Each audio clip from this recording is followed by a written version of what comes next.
ser un mejor profesional, ¿verdad? Para seguir creciendo en el ámbito personal, que es muy importante también. Hoy vamos a tratar un tema, como ya lo dijo mi estimado Ryder, y por lo que tengo entendido, yo voy a compartir las diapositivas, ¿verdad?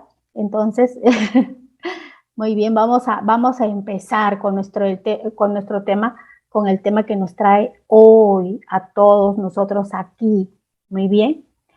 Nos trae este tema tan importante, ¿no? Tan actual, vamos a tener que decirlo así, ¿no? Entrevista en cámara Gesell en casos de violación sexual a menores de edad. Lamentablemente se ha visto acrecentado el número de víctimas, ¿verdad? Por lo tanto, se hace necesario que haya más cámara Gesell. Pero, ¿qué es la cámara Gesell? ¿No? ¿Para qué sirve?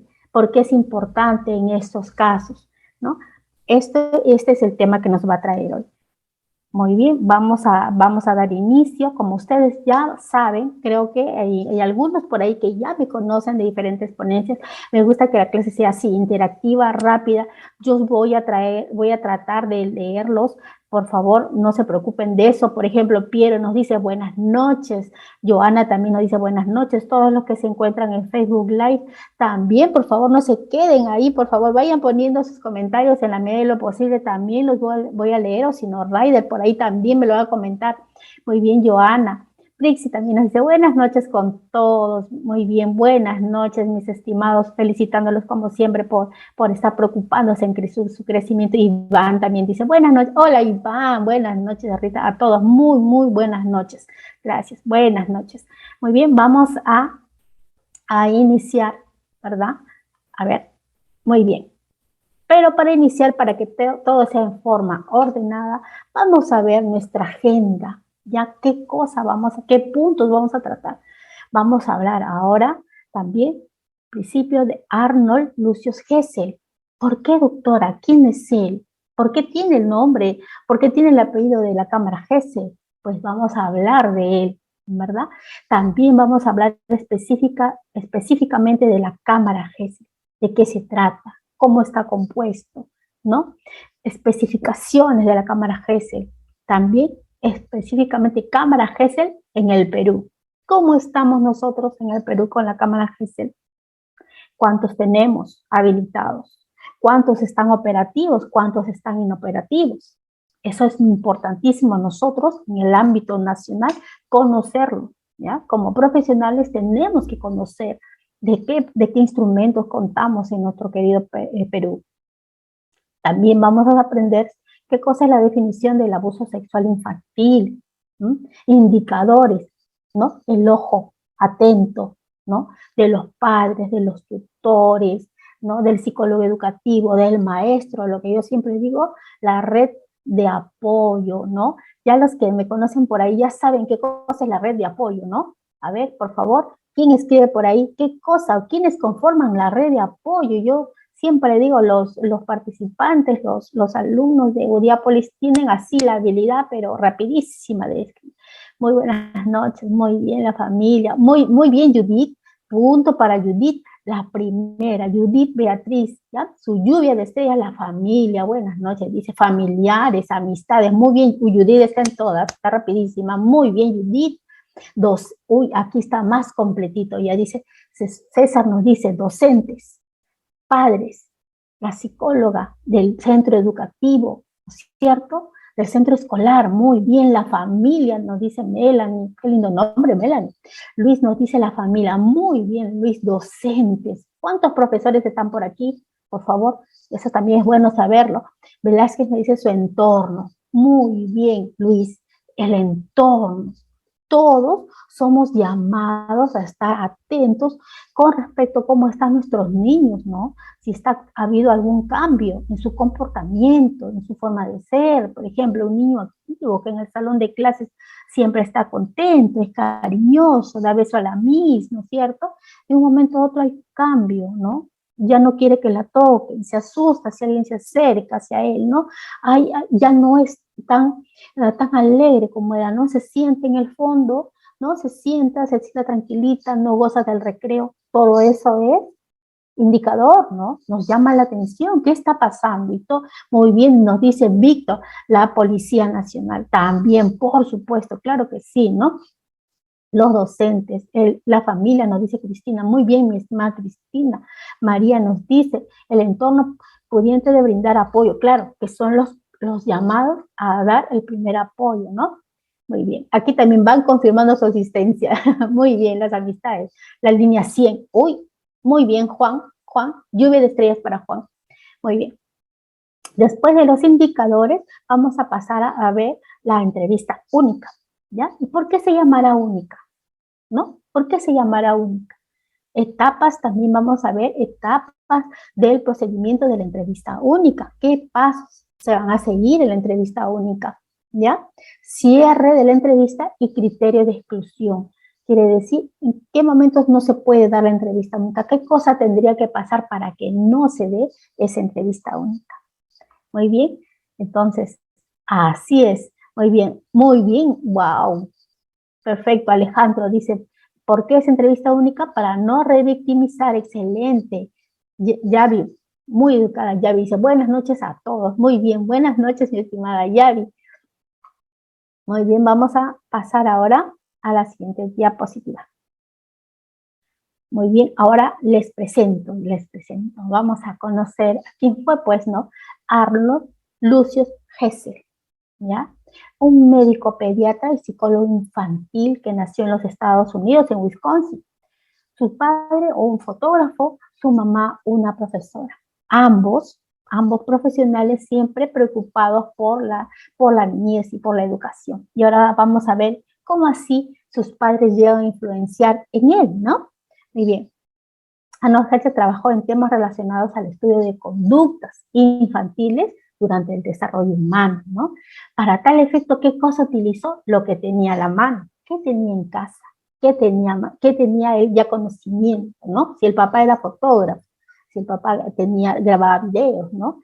Obviamente utilizó eso, las capturas fotográficas, ¿no? Y el video. ¿Sí? Además, se agenció pues de un espejo unidireccional.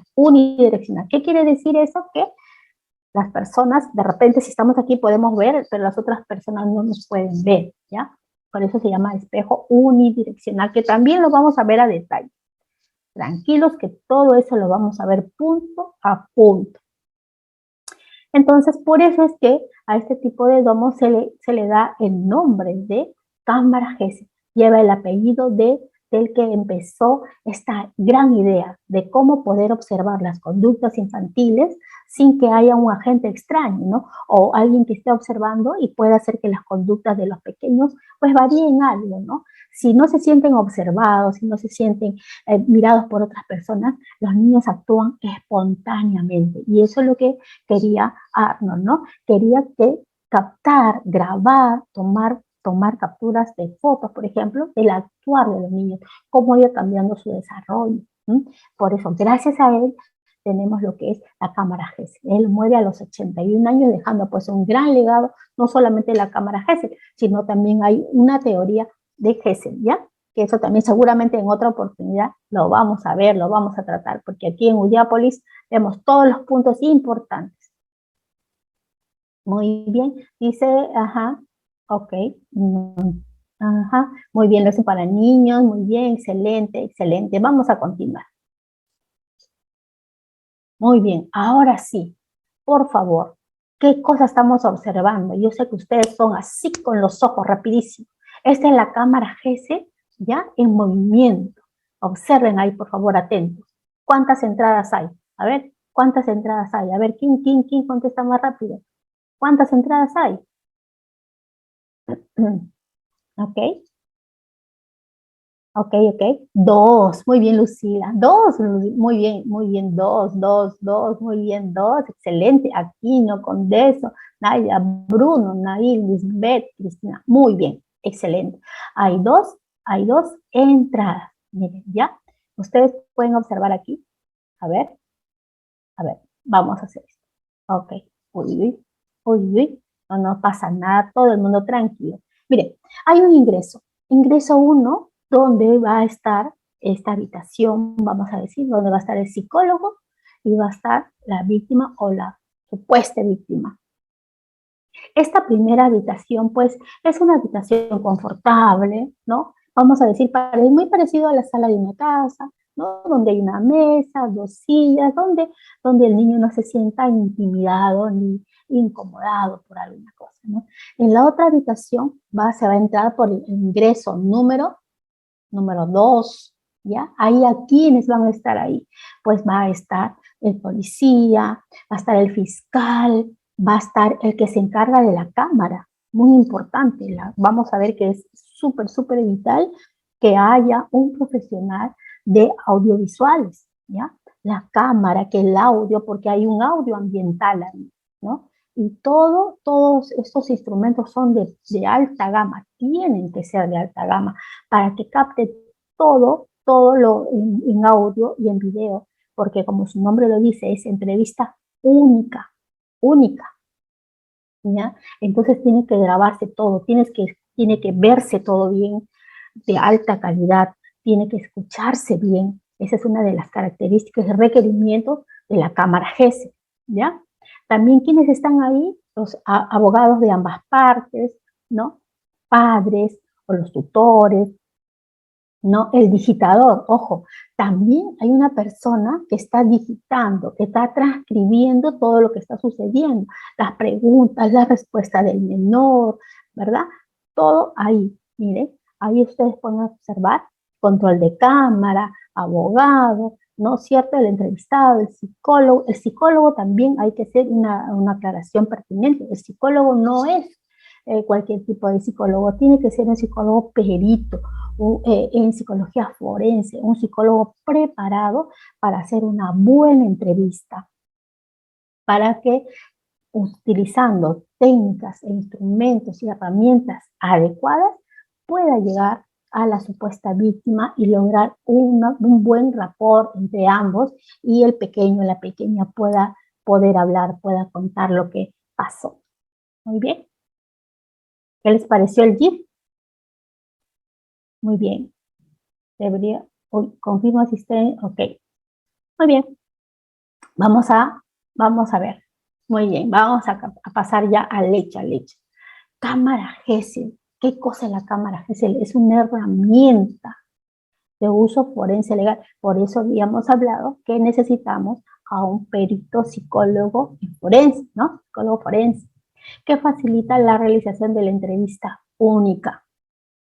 ¿Ya? Tiene que contar con las herramientas, con el criterio, con la habilidad, vamos a decir, de hacer preguntas concretas, de hacer preguntas sin que, obviamente, haga sentir mal al menor, ¿no? Por ejemplo, en este tipo de entrevistas no se le puede decir al niño por qué, ¿no? No se puede hacer esa pregunta, como, ¿por qué no corriste?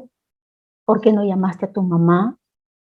¿Por qué no lo contaste inmediatamente? Porque no se hace esa pregunta. ¿Bien? Como ya hemos dicho, básicamente consta de 2 habitaciones, ¿no? O ambientes contiguos, quiere decir uno al lado del otro, ¿sí? Separados por una división. ¿Cuál es la división? La división es el espejo, ¿no? El espejo unidireccional, ¿no? Que permite mirar solo por un lado. Dotado además de un sistema especial, lo que les había dicho, un sistema especial de audio y video. En una diapositiva vamos a ver cómo es ese instrumento audiovisual, ¿no? Tiene que ser, obviamente, muy, muy bueno para que cumpla con la función de lo que está hecho, ¿no? En uno de estos ambientes se realiza la entrevista única, que es aquí, ¿no? Es aquí, la entrevista se realiza aquí, los demás son observadores, operadores, ¿ya? Muy bien, aquí en el otro lado, como decía, se encuentran operadores de justicia, como el fiscal de familia, cuya presencia es obligatoria. Recordemos, eso es importante. También seguramente lo van a ver específicamente con la doctora Mary Alonso de la Patiño, ¿ya? Que ella es especialista en la materia. Muy bien. Cuya presencia obligatoria, hemos dicho, instructor policial, abogado defensor, padres o tutores de la víctima y el abogado defensor del denunciado. Muy bien, aquí vamos a observar. A ver, vamos a verlo, voy a leer, confirmo. Ok. Muy bien. voy a seguir, vamos a seguir, vamos a seguir. Aquí estamos observando, miren, de qué consta. Mira, acá hay una consola para ver lo que es el audio, ¿no? Acá estamos viendo las cámaras de video, ¿no? Se está observando, por lo tanto, que están viendo todos los ángulos del lugar donde está sucediendo o donde va a suceder la entrevista, ¿no? Y aquí también hay justamente este profesional del audio, del video, ¿ya? Miren, cámara GESEL en el Perú. Es importante saber. La cámara GESEL en el Perú. La primera cámara GESEL que llegó a nuestro país se inauguró en el año 2008. Entonces, somos nuevecitos con la cámara GESEL, ¿no? Han pasado solamente 14 años, ¿ya? Con el tiempo se han ido sumando a las investigaciones de abusos sexuales, por ejemplo, cometidos contra menores. En la actualidad, el Perú cuenta con 75 de estas habitaciones o de estas cámaras GESEL, de las cuales solo 63 se encuentran operativas, ¿ya? En marzo del 2019 fue aprobada y publicada la Ley 30.920, que declara de interés público, imagínense, de interés público y de prioridad nacional la implementación progresiva de cámaras GESEL. Es necesario, es vital, está aprobado por una ley para que se instalen más cámaras GESEL, porque es vital, porque es necesario para que se le haga justicia a estos pequeños, a estos adolescentes, ¿no? O a aquella persona que ha pasado por este hecho tan doloroso, ¿ya? Pero ¿qué estamos haciendo? Vamos a ver aquí, ¿ya? Vamos a ver así más ampliamente, estadísticamente, qué está pasando con la cámara GESEL en el Perú. Muy bien, estamos observando aquí cifras. Miren, 75 cámaras en total, en todo el país, de las cuales 12 se encuentran inoperativos, por alguna situación, por alguna causa, no funciona. Está la ley, pero todavía no se está tomando las previsiones del caso. Dicho sea de paso también, sí hay una falta de psicólogos peritos forenses también, ¿ya? Aquí está cuánto cuesta, ¿no? La instalación, y este monto es sin incluir los costos del personal. Miren, si nosotros hacemos una mirada rápida aquí en el mapa del Perú, vamos a ver que en Tumbes hay una cámara GESEL operativa. Todos los que están en verde son operativos y los que están en rojos inoperativos, ¿ya? Vamos a dar una mirada. Imagínense, qué preocupante Lambayeque. 2 operativas, 4. El doble, inoperativas, el doble. Loreto, mire, esta región más amplia tiene una cámara GESEL operativa, una inoperativa. Imagínense ustedes. Muy bien. Justamente alguien preguntaba, ¿por qué están inoperativas? Muy buena pregunta. Muy buena pregunta. ¿Qué es lo que ha pasado? De repente no cuentan con las instalaciones, o las instalaciones de audio y video no se encuentran totalmente habilitadas o no son de alta gama como se necesita. Entonces es importante ver todos esos puntos. Es importante que nosotros como profesionales en cualquier ámbito conozcamos nuestra realidad, conozcamos por qué tienen que pasar de 1 a 3 meses para una cita. Esperan de 1 a 3 meses para que haya una cita de cámara GESEL, ¿no? Mientras tanto, nuestros pequeños no reciben terapia psicológica. 1 a 3 meses es preocupante, altamente preocupante. De 1 a 3 meses que están esperando ser escuchados, esperando justicia, ¿ya? Entonces, estamos viendo que en Lima Metropolitana tenemos 13 cámaras GESEL habilitadas, 13. Pero también sabemos que Lima no es el Perú, ¿verdad? Creo que todos estamos de acuerdo en eso. Muy bien. Ahora, en el Callao solamente hay uno. Entonces, miren, las denuncias. Hay que ver también estas cifras, denuncias. ¿Cuántas denuncias por abuso sexual? En el año 2018, 28.067 personas han tenido denuncias por abuso sexual.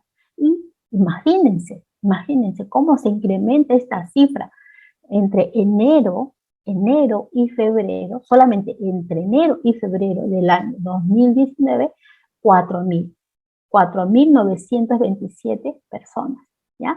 Enero y febrero, nada más, nada más. Entonces, aquí también vemos que 8 de cada 10 víctimas son menores de edad. Muy bien, a ver, los voy a leer un poco por aquí. A ver, dice, solo los niños pasan con cámara Gesell y las mujeres con abuso sexual. Sí, miren, las cámaras Gesell están habilitadas a partir de los 3 años en adelante, ¿ya? En adelante. Entonces, no solamente son para los niños. También aplicarían delitos de actos contrarios al pudor o solo violación sexual. No solo para violación sexual, sino que también para otro tipo de delitos. Incluso no solamente para el que ha sido víctima, sino también para los testigos. ¿Ya? Eso es importante. Muy buenas preguntas. Gracias por preguntar. Buenas noches, nos dice Yolanda. Buenas noches con todos. Muy bien, buenas noches. ¿Se hace algo para solucionar ese problema? Lamentable, vino, recordemos que también estas son cifras del 2018, ¿no? Recordemos que en el 2020 hemos tenido la pandemia, ¿no? Que nos sujetó un poco, pero hay que retomar, ¿no? El interés porque se ve, ¿no? Me dice, es muy importante esta entrevista, nos dice Juan Carlos, del menor, porque si no el juicio contra el agresor se cae. Muy bien, Juan Carlos Martín, lluvia de estrellas para ti, muy bien. Gladys nos dice, es necesario poner las operativas para poder brindar el apoyo y la justicia para todas las víctimas. Muy de acuerdo contigo, mi estimada Gladys, muy de acuerdo contigo.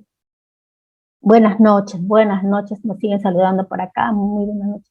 Los niños de 2 años no pasan pericia, no, los niños de 2 años no, es a partir de 3 años.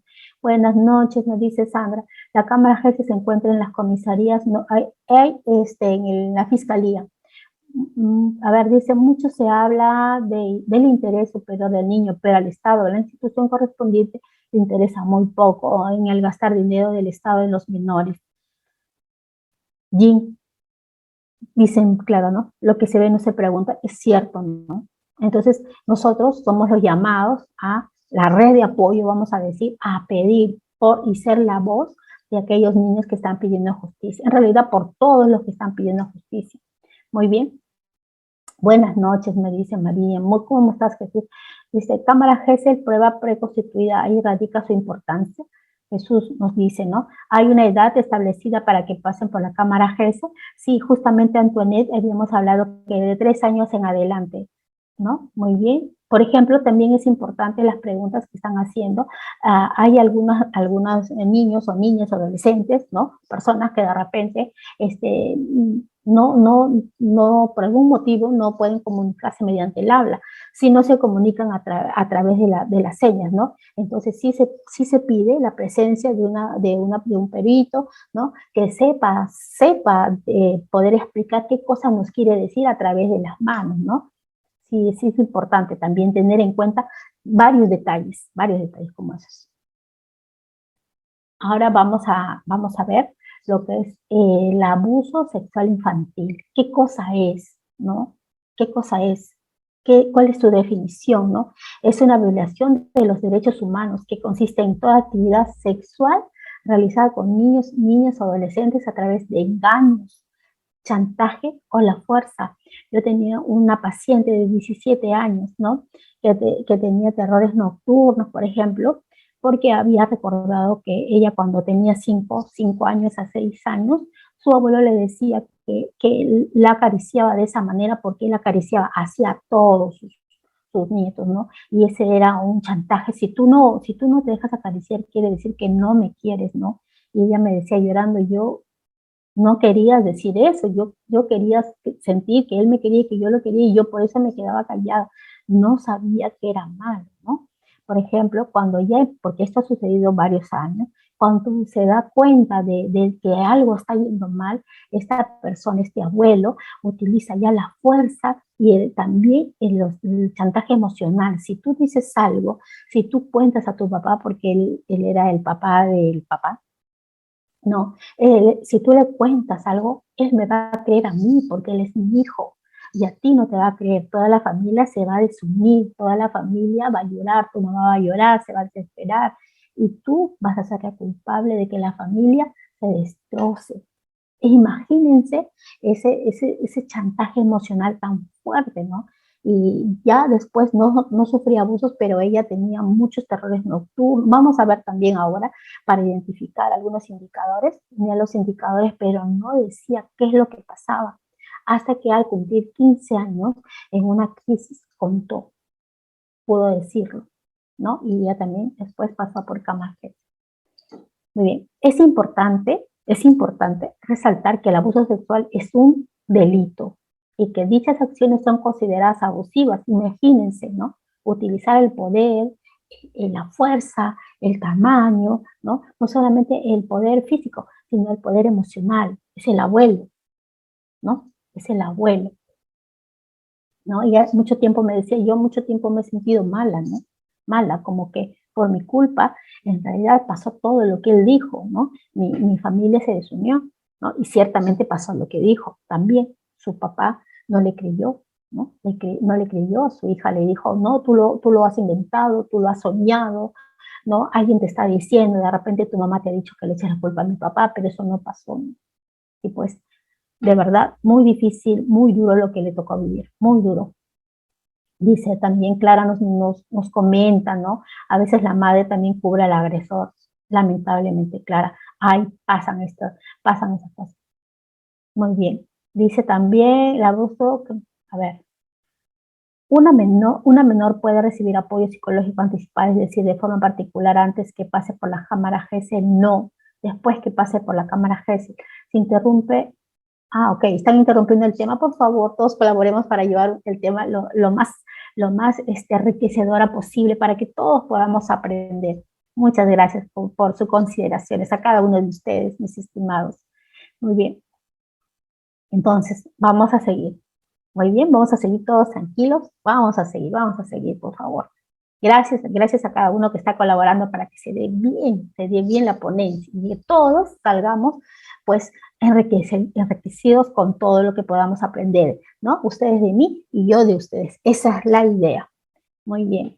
Uy, estamos incrementando, ya somos 698 participantes. Buenas noches con todos aquellos que se están integrando, ¿no? Muy buenas noches con cada uno de ustedes. Feliz de tenerlos por acá también. Entonces, vamos a pasar los indicadores de abuso sexual, ¿ok? Entonces, aquí, atentos, todos conformamos la red de apoyo, ¿ya? Entonces, aquí, atentos, miren, una imagen, ¿no? Una imagen, por obvias razones, está distorsionada la imagen, la carita de la pequeña, dice, no me toques, no me toques. ¿Mm? Entonces, ¿cuáles son los indicadores? Primer indicador, reacción anormal. Cuando se le pregunta si alguien lo ha tocado, se asusta, se cohíbe, se calla, ¿no? Se queda, como dirían otros, se queda frío, helado, no contesta. Cambios de comportamiento, ¿ya? Aquí atentos los padres de familia, los tutores, tales como orinarse en la cama o perder el control de las evacuaciones. Un niño, una niña que ya tiene control de esfínteres, que en la noche normalmente no se orinaba, se orina. Eso es un indicador psicológico claro que algo está pasando. Es una llamada de alerta, es una llamada de auxilio. Esa acción es, mírame, algo me está pasando. No estoy bien, algo me está pasando. Muy bien. Actos y palabras sexuales compartidas con otros niños. ¿Mm? Ojo, preguntas sobre la actividad sexual que no son propias para su edad, ¿no? Que de repente solamente preguntaba acerca de juegos, de muñeca favorita, de su mejor amiga, de su mejor amigo, del fútbol, pero de la noche a la mañana empieza a preguntar cosas de actividades sexuales. ¿Mm? cambios, eso también, ojo aquí, muy importante, eso lo he visto un montón en mis pacientes que han tenido lamentablemente estas situaciones de abuso sexual, ¿no? Cambios en el hábito de dormir o pesadillas en niños pequeños. Las pesadillas no solamente se dan en los pequeños, va acrecentándose con el tiempo, las pesadillas se van dando, ¿no? Hay una característica que he notado en mis pacientes, que obviamente no se conocen, entonces esas pesadillas siempre son con figuras oscuras, no tienen rostro, ¿no?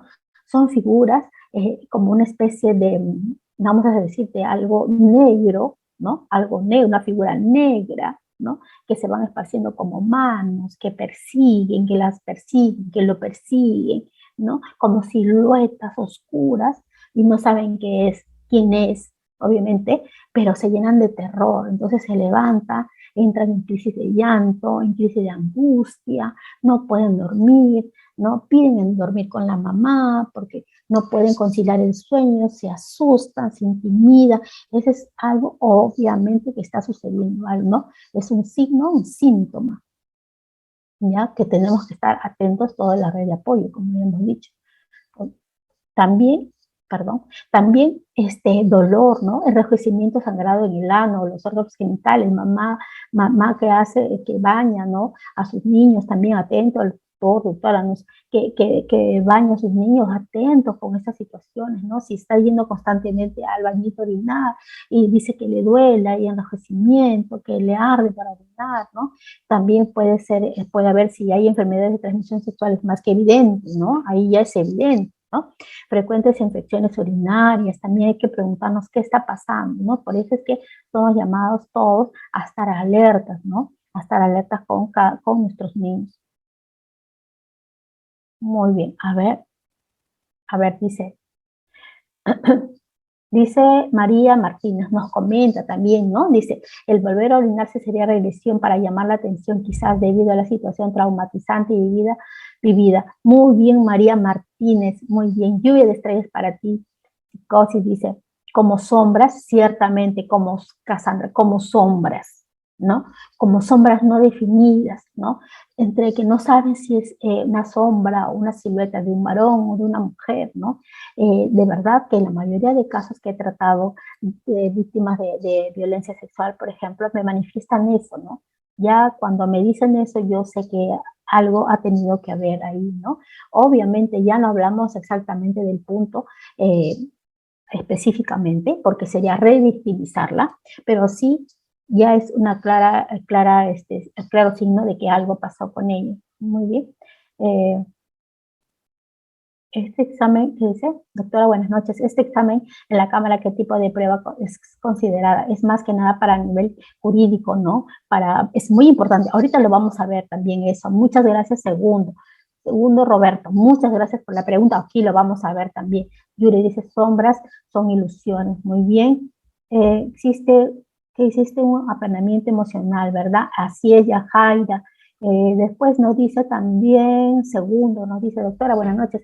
En Loreto, dice, nos está comentando nuestro amigo segundo, Alex, dice, Quito se hizo la prueba anticipada de declaración en cámara utilizando el celular, el celular me perdió, de la psicóloga para escuchar la entrevista y el celular del fiscal para ver la entrevista. Esto tiene valor, ya que no cumple con el protocolo de cámara. Es lamentable, no tiene valor, porque podría ser, por la otra parte, podría ser desestimado, ¿no? Y eso, específicamente este punto, muy bien, muchas gracias por la acotación y la pregunta. Segundo, este punto también va a ser visto específicamente por la doctora Mary Alonso, que va a ver este aspecto más que nada jurídico, si vale o no vale esa prueba. Muy bien. En breves minutos vamos a estar también con nuestra estimada doctora.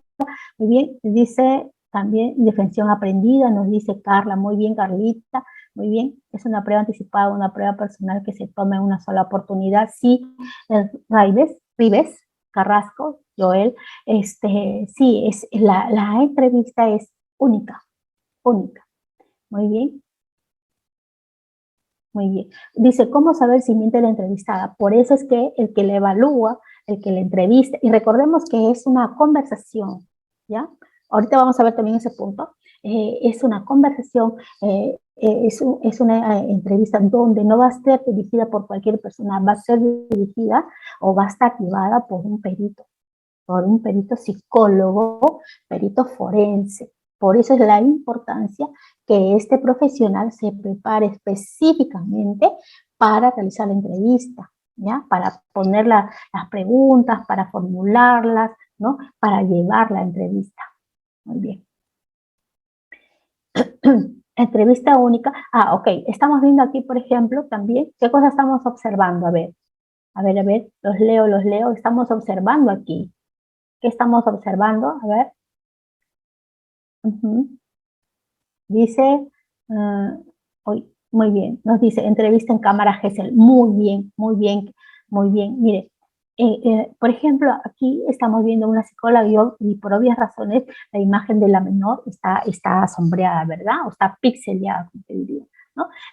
Hay una mesa y 2 sillas en un ambiente cordial, ¿no? Vamos a decirlo así, ¿no? Nada de agentes distractores, ¿no? Y aquí estamos observando también cómo está siendo grabado la entrevista única, ¿no? Miren el nivel también de aparatos electrónicos de alta gama donde tienen que ser grabados, ¿no? Por eso es que este tema lo va a ver la doctora, pero pienso que un celular no estaría tan de acuerdo, ¿no?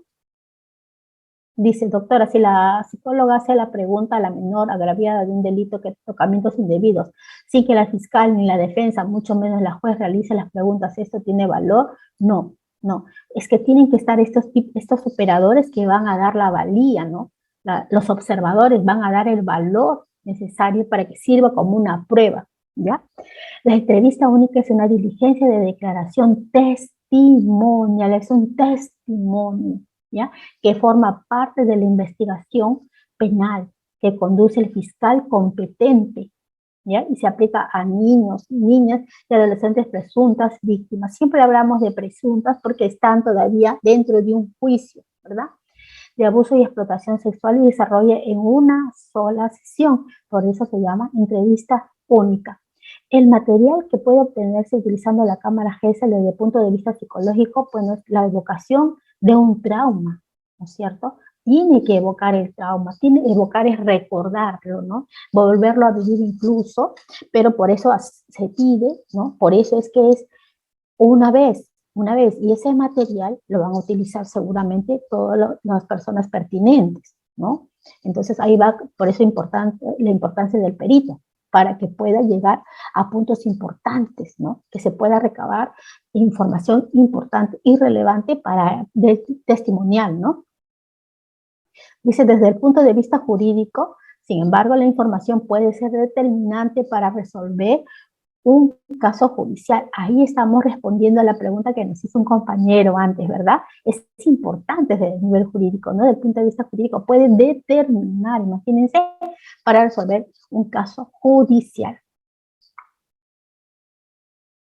Muy bien. Ahora vamos a pasar etapas del procedimiento de entrevista única. ¿Ya? Vamos a ver cuáles son las etapas del procedimiento de entrevista única. Primero, antes de la entrevista.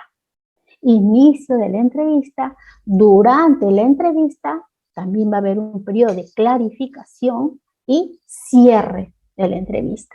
Cierre de la entrevista. ¿Qué estamos observando aquí? Más claramente, aquí está más específicamente de qué se trata la labor del perito, ¿no?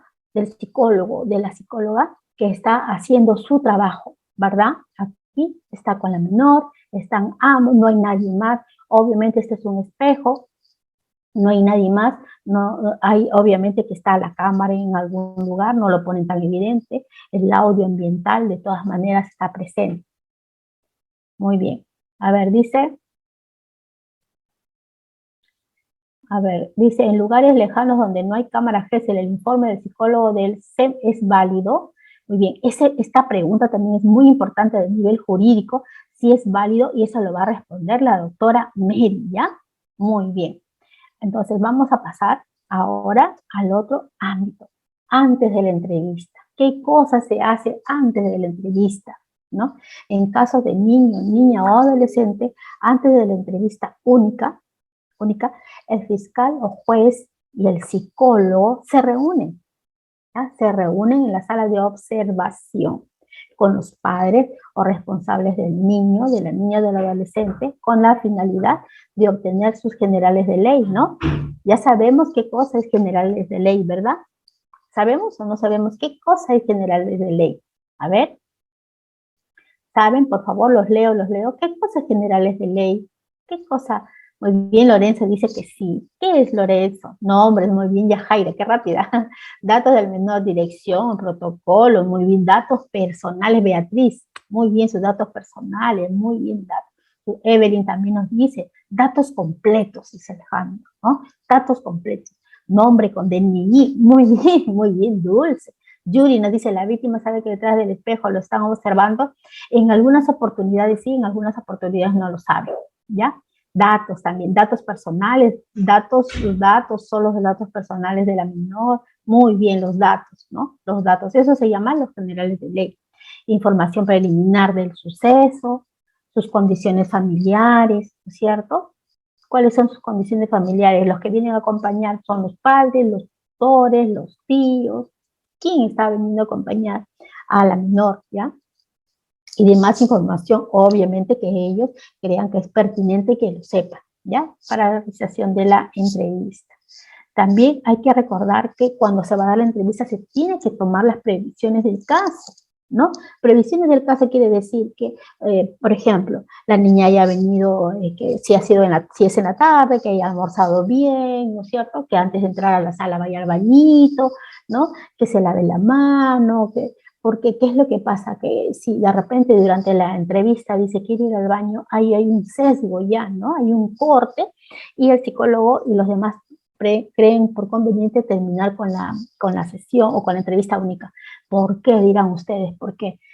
Lo que pasa es que se han visto muchas oportunidades que cuando el niño o la niña sale a los servicios, por ejemplo, le acompaña a la mamá, por ejemplo, y podría ser, o se han visto casos que la mamá dice, no has dicho esto, te falta aquello, ¿no?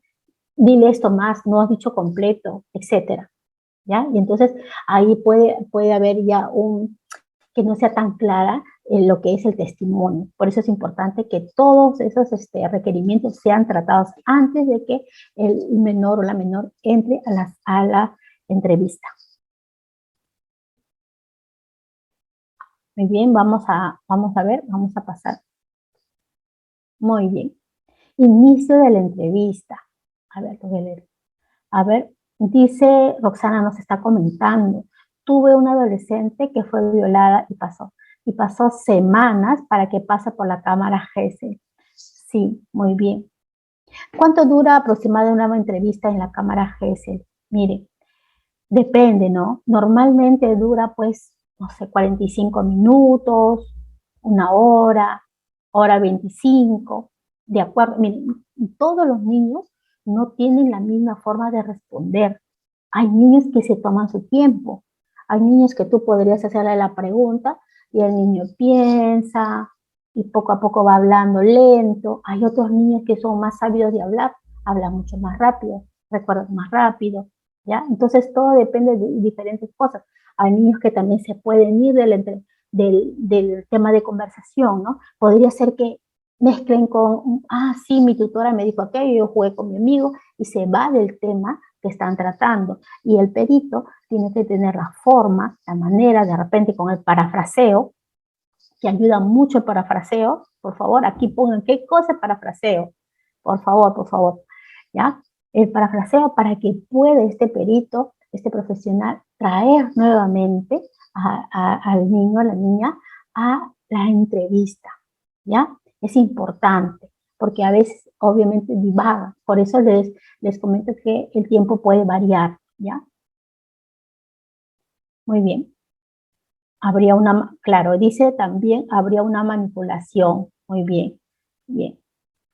Sí, por ejemplo, en caso de flagrancia, por ejemplo, Jim nos dice, existen las cámaras GESEL de emergencia. Sí, Jim, en caso de flagrancia, por ejemplo, sí se hace lo que es la cámara GESEL inmediatamente, ¿no? Por ejemplo, aquí nos hacen una pregunta, dice, si, ¿qué pasa si el niño no dice ninguna palabra, no? ¿Qué pasa si el niño no dice una sola palabra, no dice Carlos, no dice? ¿Qué se podría hacer en ese caso si no dice una sola palabra, si no quiere hablar? Así él o ella haya aceptado que se le realiza la entrevista única, pues no hay entrevista.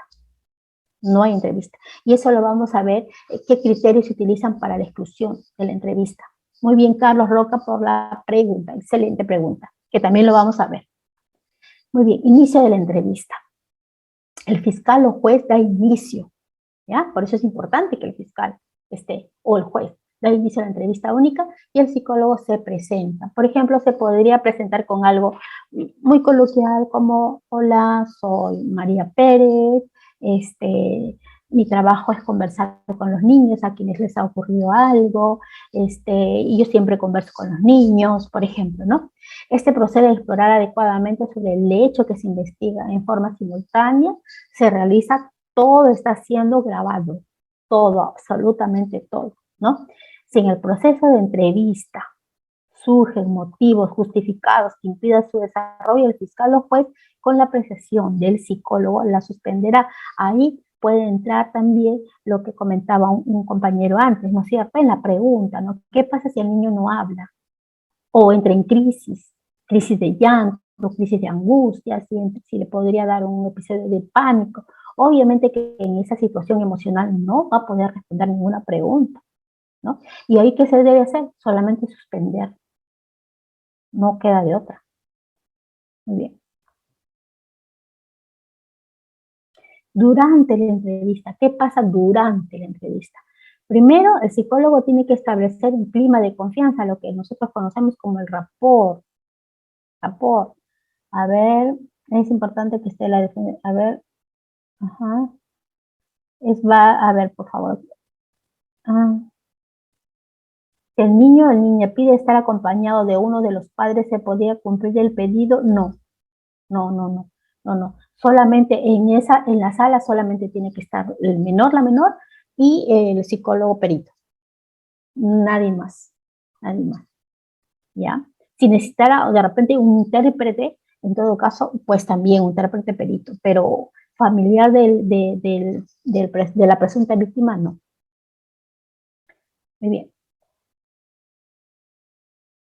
¿Qué dice? Ay, Dios mío, pasa tan rápido. A ver. ¿Es válido que el fiscal ofrezca la declaración del menor en juicio habiendo pasado la entrevista única con todas las garantías? ¿Es válido que el fiscal ofrezca la declaración? ¿Cómo ofrezca la declaración? No te entendí. ¿El abogado de la parte denunciada o imputada puede estar en la cámara Gesell? Sí. Claro, están los abogados de ambas partes, Claro que sí, ya. Establecer un clima de confianza, ¿ya? Lo que llamamos, que no se sienta como un nivel tenso, porque si no el niño no va a hablar. Recordemos, es un pequeño. Aquí, ¿quién ha pasado por momentos difíciles, traumáticos? Recordemos eso, tengámoslos muy en cuenta, ¿no? El psicólogo se presenta dando su nombre, ¿no? Lo que les había dicho: hola, soy María Pérez, mi trabajo es hablar con niños, a quienes les ha podido ocurrir algo, ¿no? Yo siempre converso con algunos de los niños, ¿no?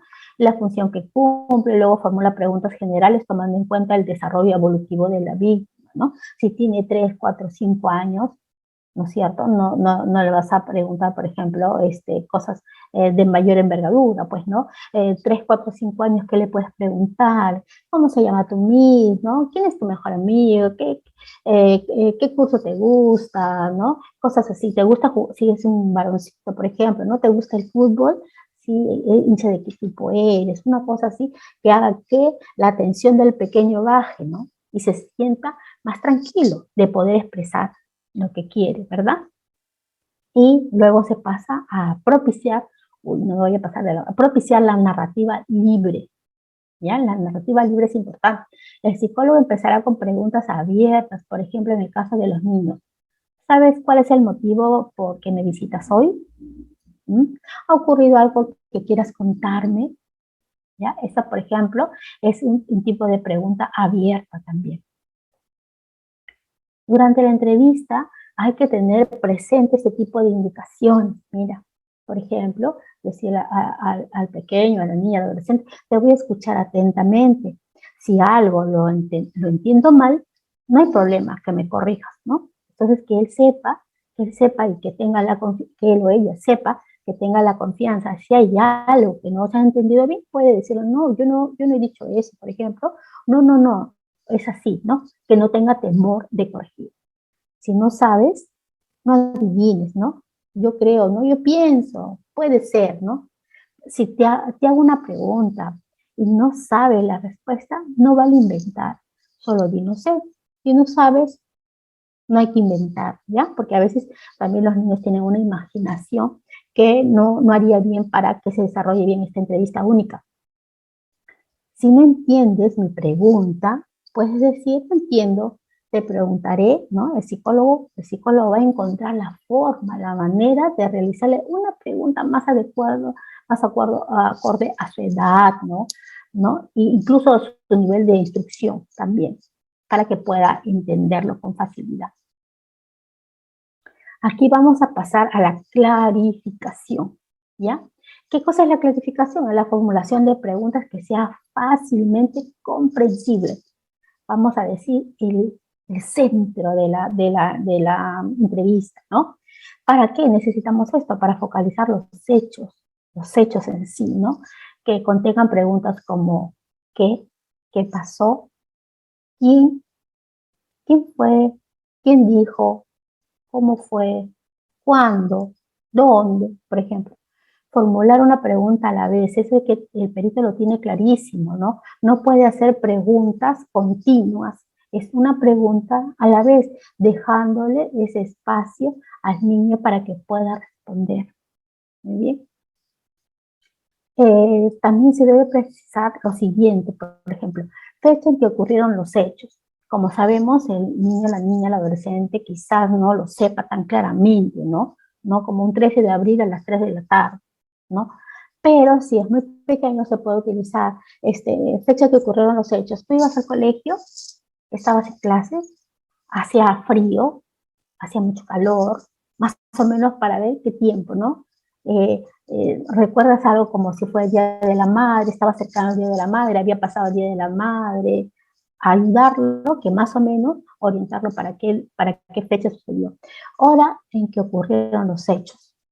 Fue en la mañana, muy temprano, habías tomado desayuno, en la tarde, habías almorzado, habías regresado de la escuela, en la noche, ya estabas listo para dormir, por ejemplo, para que pueda más o menos ver qué hora había pasado y lugar donde se produjeron los hechos violentos. Estabas en casa, estabas en la escuela, estabas en la casa de tu tío, ¿en qué lugar estabas? ¿Ya? También eso es importante.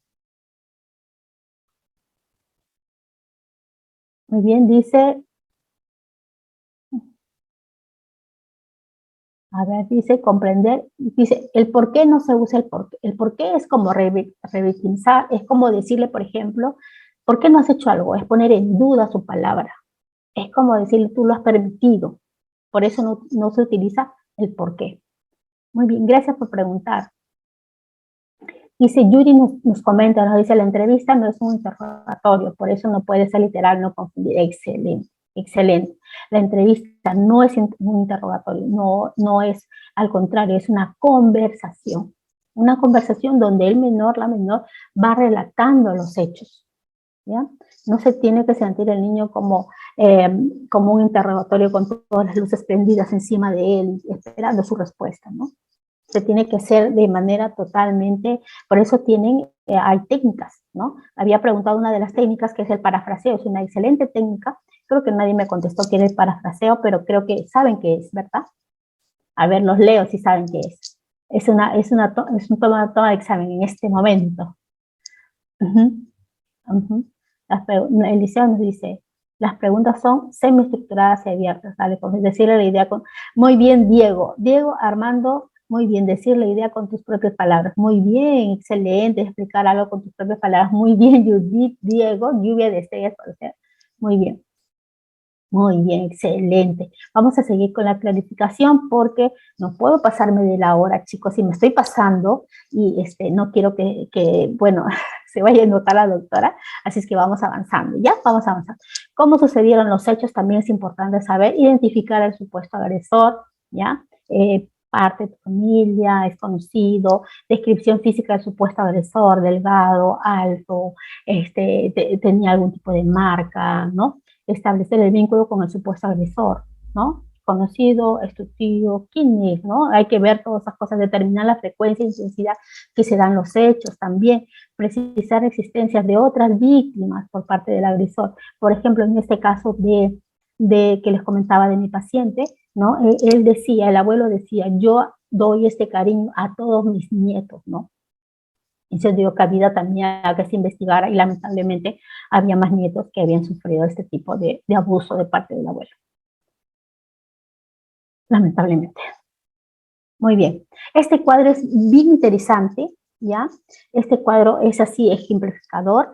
Miren, de 3 años, ¿ya? Pueden respondernos las preguntas. ¿Quién y qué pasó? ¿Quién lo hizo? ¿Qué pasó? ¿Ya? 4 a 5 años. ¿Quién lo hizo? ¿Qué pasó? ¿Y dónde pasó? De 7 a 8 años. ¿Quién lo hizo? ¿Qué pasó? ¿Dónde pasó? ¿Cuándo pasó? De 9 a 10 años. ¿Quién lo hizo? ¿Qué pasó? ¿Dónde pasó? ¿Cuándo pasó? Y número de veces que pasó. De 11 a 12 años. ¿Quién fue? ¿Qué pasó? ¿Dónde pasó? ¿Cuándo pasó? Número de veces y circunstancias. Cierre de la entrevista. Para finalizar la entrevista se le pregunta si tiene algo más que decir, ¿ya? Porque quizás quiera decir espontáneamente algo más. Quisiera de repente decir alguna cosa que quizás no se le preguntó, pero él lo quiera manifestar. Hay que darle ese espacio para que pueda concluir, ¿no? Volver al rapport es importante, agradecerle por su valentía, tiempo y por la oportunidad de conocerle. Los criterios de exclusión para el uso de la cámara Gesell en entrevista única. ¿Por qué motivos no se daría, ¿no? La víctima, a pesar de haber dado su consentimiento previo, decida no continuar con la entrevista. Es lo que también preguntaron por ahí, ¿verdad? Fallas en el suministro de energía eléctrica o el funcionamiento de los equipos audiovisuales. Y se va la luz. Están fallando los que son los equipos, no están grabando, ¿no? Qué trágico que pase toda una entrevista y se den cuenta después que no grabó nada, ¿no? Entonces, esto también ahí se interrumpe. No hay suministro, no está fallando los equipos audiovisuales, también no se concluye o no se da la entrevista única. Niños o niñas, adolescentes y padres que no otorguen con su consentimiento para participar de este procedimiento. Hay un consentimiento informado, ¿ya? Que tienen que leer y firmar.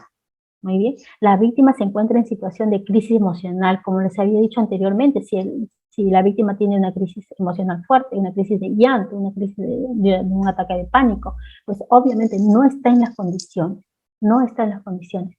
Muy bien. La víctima tenga manifestaciones de necesidades básicas, lo que les había dicho, ¿perdón? Sí, ¿me logra escuchar, doctora? Sí, Damos sí. un minuto más, por favor. Ya tenemos en conexión la otra Mary Alonso de la Patilla. Doctora Mary, mil disculpas, doctora Mary, ya termino. Muy bien, mil disculpas, doctora.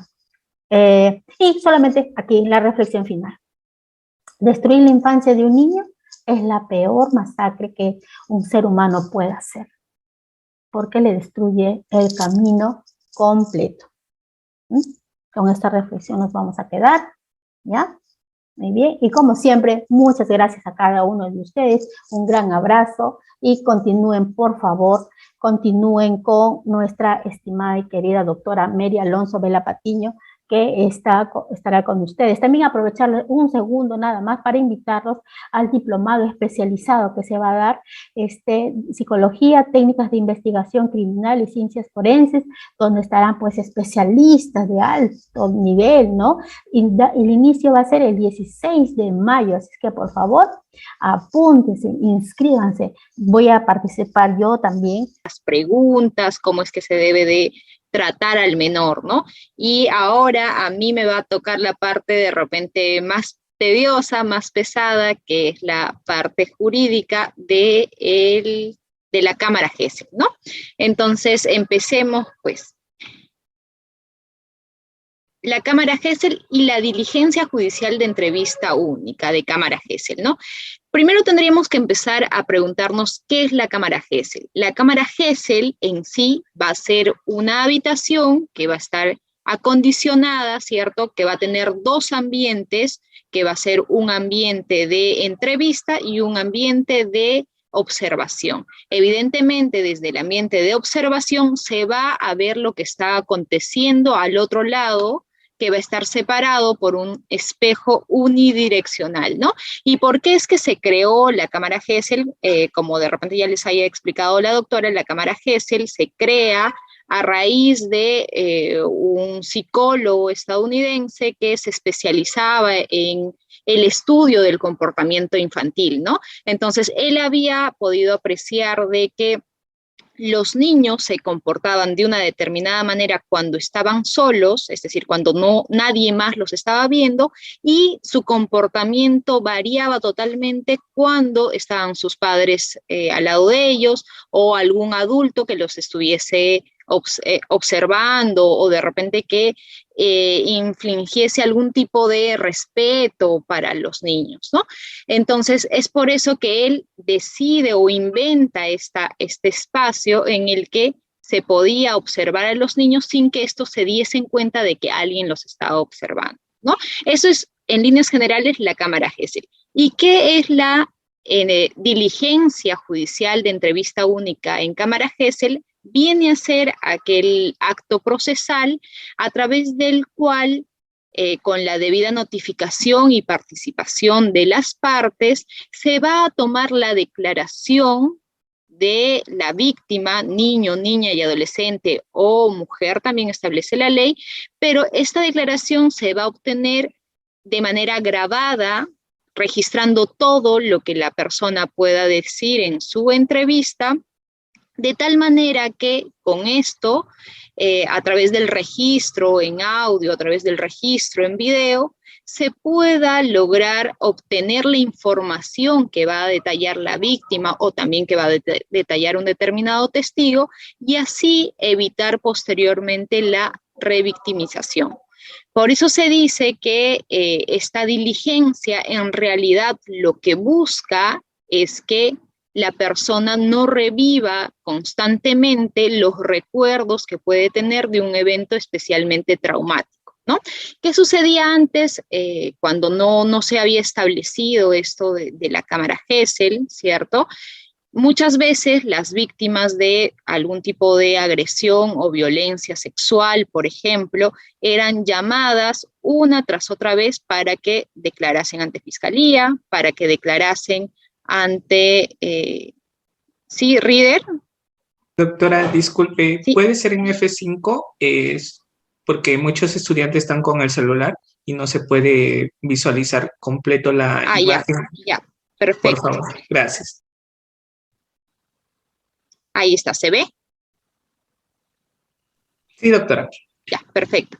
Entonces, ¿qué es lo que sucedía antes? Era constantemente citada la víctima, ¿no?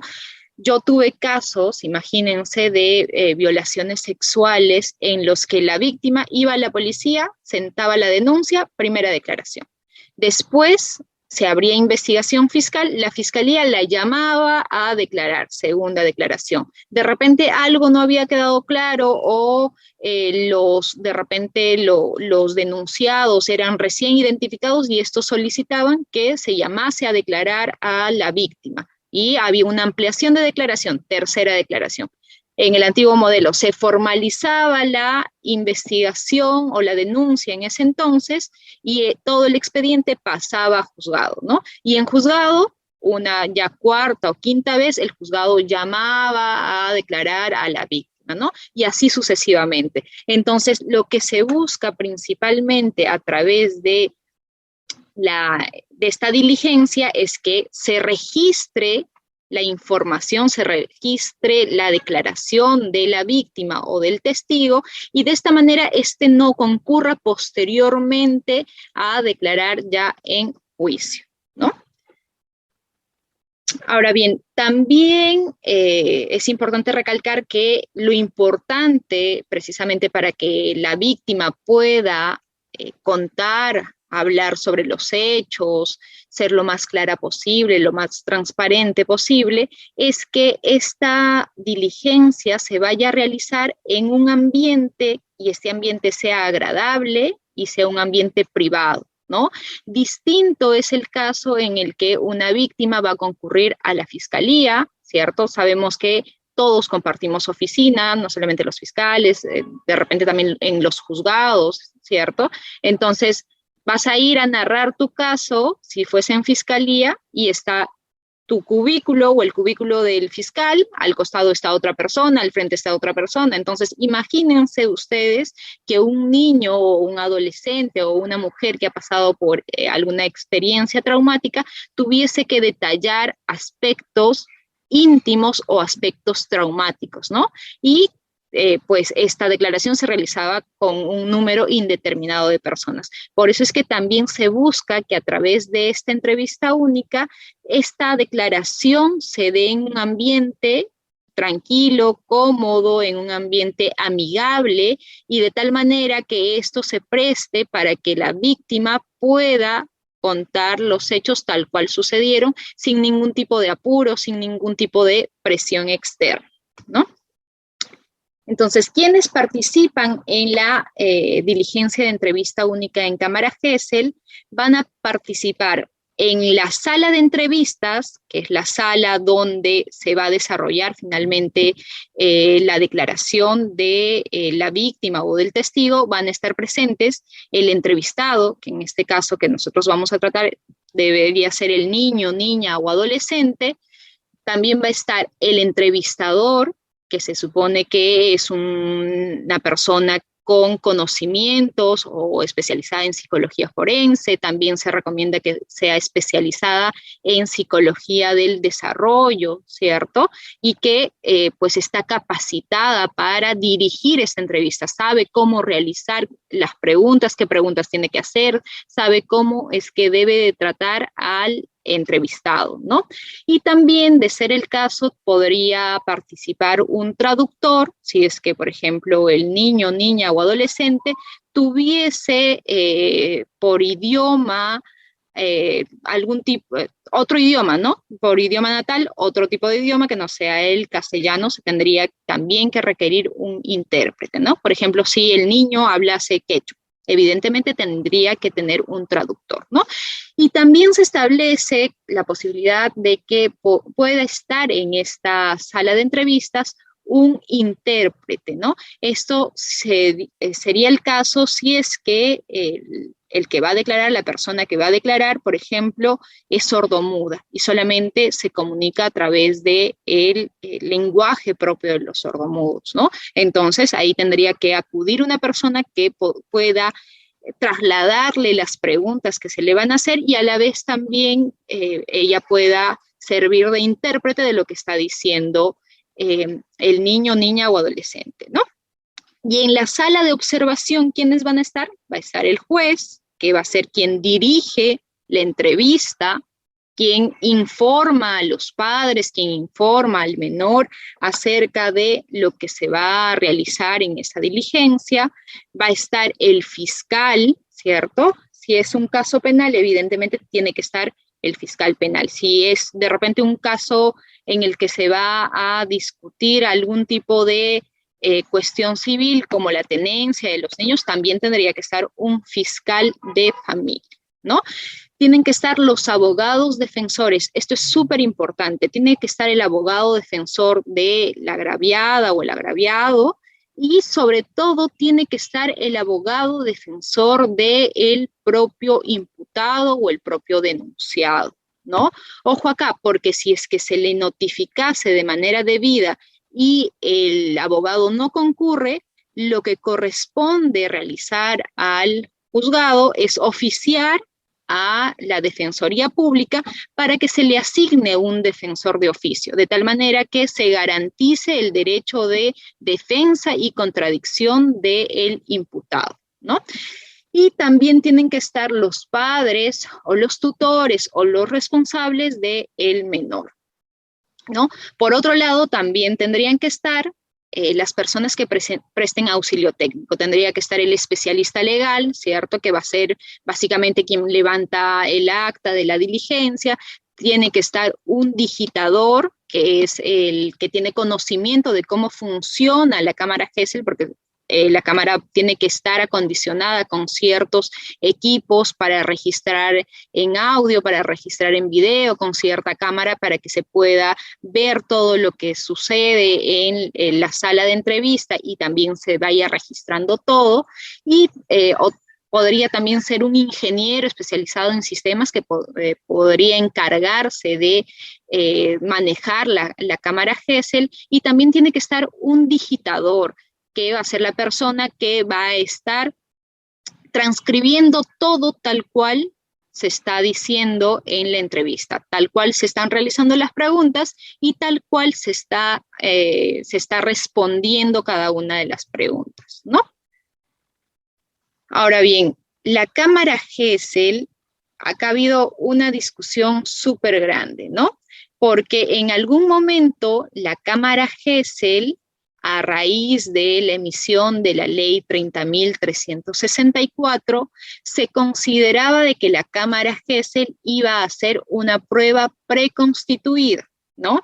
¿Y qué quiere decir que era una prueba preconstituida? Que por la misma naturaleza de esta prueba se tenía que realizar en un momento determinado, y que esto iba a pasar a través de un acta a el juicio oral, ¿no? Por ejemplo, un típico caso de prueba preconstituida, que por la misma naturaleza se tiene que levantar en ese mismo momento y que después pasa a través de un acta, es el acta de levantamiento de cadáver, ¿no? Si una persona o nosotros como operadores de repente de justicia encontramos un cadáver en la calle, es evidente que se tiene que realizar, llamar a la policía, llamar al fiscal y realizar un levantamiento de cadáver, anotando todo lo que vamos viendo a nuestro alrededor y anotando las características y la forma en la que se encuentra el cuerpo, ¿no? Entonces se levanta esa acta y esa acta va a pasar simplemente para que sea leída en juicio oral, ¿no? Entonces, al establecerse en su momento la ley, al establecer de que la entrevista única en cámara Gesell iba a practicarse bajo la técnica única de este tipo de entrevistas, y que iba a pasar a ser una prueba preconstituida, establecía la posibilidad de que esta prueba únicamente se realizara con la presencia del fiscal, ¿cierto? Y pues si es que se notificaba al denunciado y no concurría, o de repente se daban distintas situaciones por las que no se le podían notificar, esto no invalidaba todo el procedimiento para recabarse la declaración del menor, ¿no? Entonces se levantaba el acta y posteriormente también pasaba a juicio oral, ¿no? Pero posteriormente, esto se da en el año 2018, hubo una modificación de la ley 30.364. Se modifica el artículo 19 y ahí se establece ya que no va a ser prueba preconstituida, sino que va a ser prueba anticipada, ¿no? ¿Qué es lo que nos dice? Y actualmente todavía está en vigencia este artículo tal cual. Nos dice esta norma lo siguiente: cuando la víctima sea niño y adolescente o mujer, su declaración debe practicarse bajo la técnica de entrevista única y se tramita como prueba anticipada, ¿no? La declaración de la víctima mayor de edad a criterio del fiscal puede realizarse bajo la misma técnica. En cualquiera de estos casos se llevará a cabo en un ambiente privado y cómodo y seguro, y el juez solo puede practicar una diligencia de declaración ampliatoria de la víctima en los casos que requiera aclarar, complementar o precisar algún punto sobre su declaración. Entonces, ¿qué implica que que la entrevista única en cámara Gesell haya pasado actualmente a ser una prueba anticipada, es que necesariamente esta prueba se va a realizar con la participación del juez, ¿no? Y no solamente se va a realizar con la participación del juez, sino se le tiene que dar toda la formalidad, cual si fuese una diligencia que se va a producir, como si se estuviese realizando o produciendo en el juicio oral. Es decir, que se tienen que garantizar todos los derechos, todas las garantías del imputado, ¿no?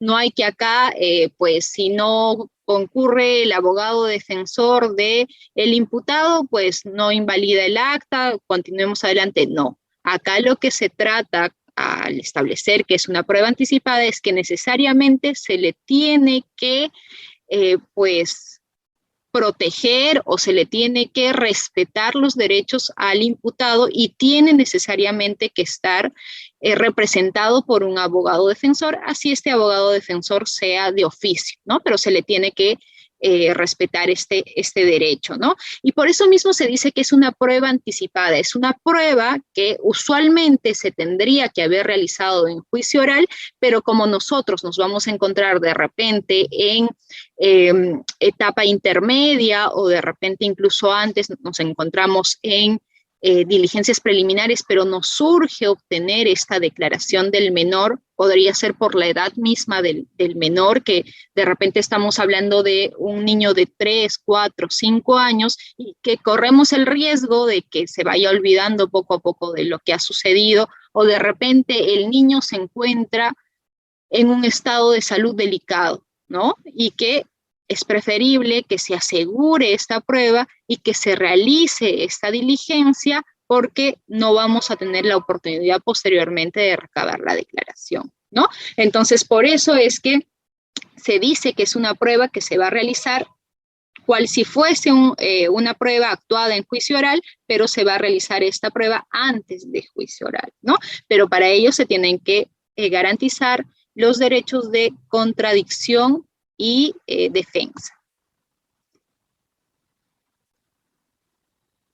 Precisamente la sentencia de segunda instancia recaída en el expediente 1040-2019 de Ventanilla, al analizar un caso así en el que pues se había tramitado una prueba, una entrevista única en cámara Gesell como si fuese una,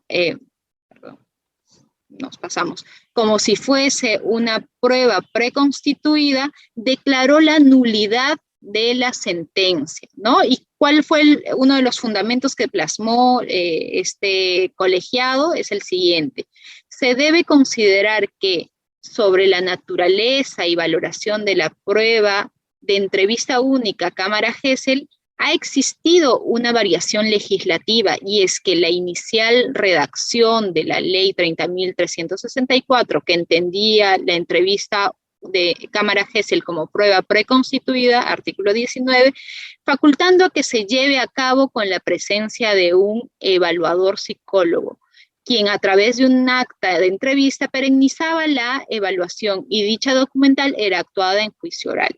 Situación que cambió con la emisión del decreto legislativo 1386 del 4 de septiembre del 2018, que indica que la entrevista única en cámara Gesell debía ser considerada como prueba anticipada, y ello implica que se siguieran los parámetros contenidos en el artículo 242 del Código Procesal Penal. ¿De qué trataba este caso? En dos líneas. Este caso era de un menor de edad, más o menos tenía 10, 11 años el menor, y presuntamente había sido víctima de tocamientos indebidos por un vecino que tenía, ¿no?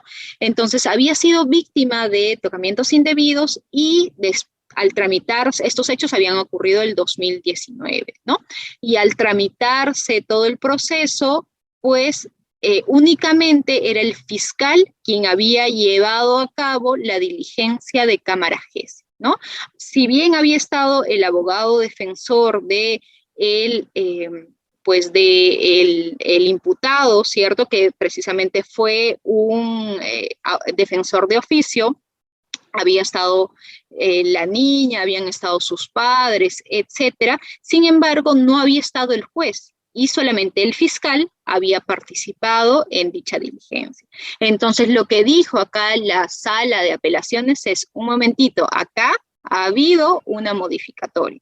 Y como ha habido esta modificatoria, tú tienes que cumplir lo que dice el artículo 242 del Código Penal. Tiene necesariamente la diligencia que realizarse con la participación del juez, y este tiene que ser quien corra traslado de la solicitud de prueba anticipada, ¿no? Por ello declararon la nulidad de la sentencia y para que el proceso nuevamente pasase por un juicio oral, perdón, ¿no? Ahora bien, ¿cuál va a ser el trámite que se le va a dar a la prueba anticipada? ¿No? ¿Cuál es el trámite que se le da a la prueba anticipada? ¿No? Esto se regula en el artículo 242 del Código Procesal Penal, como señala la sentencia. Ahora, hay que hacer una diferenciación, ¿no? Este artículo, el 242 del Código Procesal Penal, regula de manera genérica las pautas que se deben de seguir para que se realice cualquier tipo de prueba anticipada, ¿no? ¿Y cuál es el trámite? Primero se tiene que dirigir una solicitud de prueba anticipada ante el juzgado de investigación preparatoria, ¿no?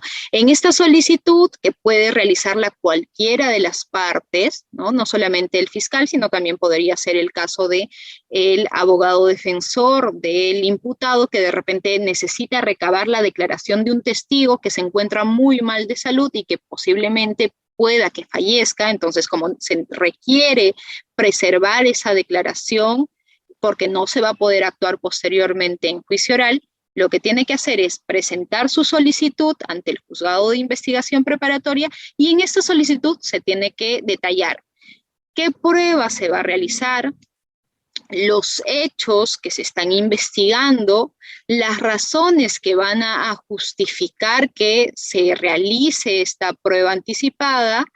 Se tiene que detallar también quiénes van a ser las personas que van a intervenir. Si, por ejemplo, es este testigo que estamos poniendo de ejemplo, las razones que justifican sería que se encuentra muy mal de salud, ¿no? ¿Quiénes van a intervenir? Sería el nombre del testigo y pues las partes procesales, ¿no?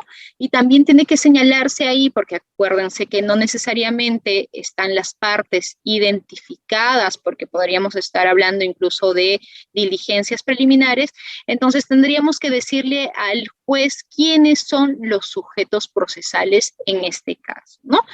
Y recibida esta solicitud, lo que va a hacer el juzgado de investigación preparatoria es correr traslado por 2 días a los demás sujetos procesales para ver si estos se oponen a la realización de esta prueba anticipada, ¿no? Y si no hubiese ningún tipo de escrito, oposición, etcétera, el juzgado decide si va a acoger la solicitud o si va a aplazar su realización, ¿no? Es decir, si de repente se va a realizar con posterioridad, ¿no?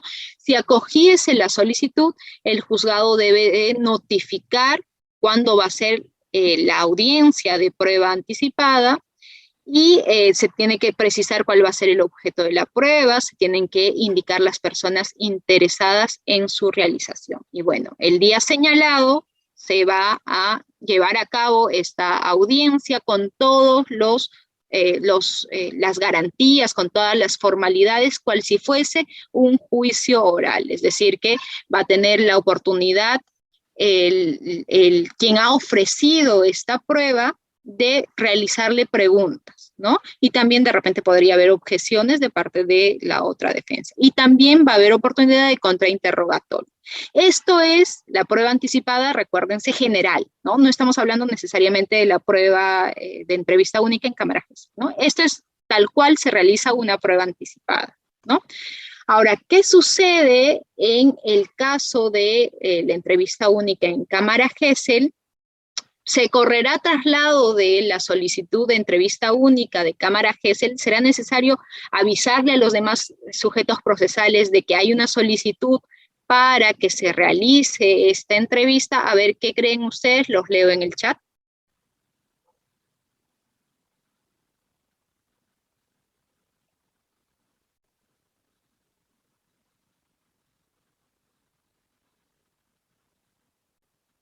Por ahí nos dicen que sí, sí, sí, sí, sí.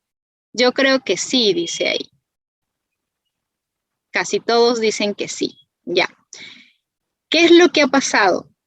Yo he tenido un caso no hace mucho en el que el juzgado de investigación preparatoria ha establecido de que no era necesario que se realizara esto de correrle traslado a los demás sujetos procesales de la solicitud de la realización de esta prueba anticipada, ¿no? Es decir, no estamos hablando de la fecha y hora para que se realice la cámara GESEL, porque eso evidentemente sí se tiene que notificar a las partes, ¿no? Sino estamos hablando del momento previo en el que yo, juzgado de investigación preparatoria, recibo una solicitud y corro traslado a los demás sujetos procesales para ver si estos se van a oponer o no se van a oponer, ¿no? Estamos hablando de eso en específico, ¿no? Entonces, lo que sucedió en este caso, nos dijo el juez de investigación preparatoria de que la entrevista única en cámara GESEL no era facultativa, sino era obligatoria. Y como obligatoria, o sea, los demás sujetos procesales, así se opusiesen, se iba a realizar, por lo cual era ya, pues, era baladí o era redundar en algo o de repente era perder el tiempo en correr traslado a los demás sujetos procesales, ¿no? Vamos a leer exactamente lo que dijo este juzgado de investigación preparatoria.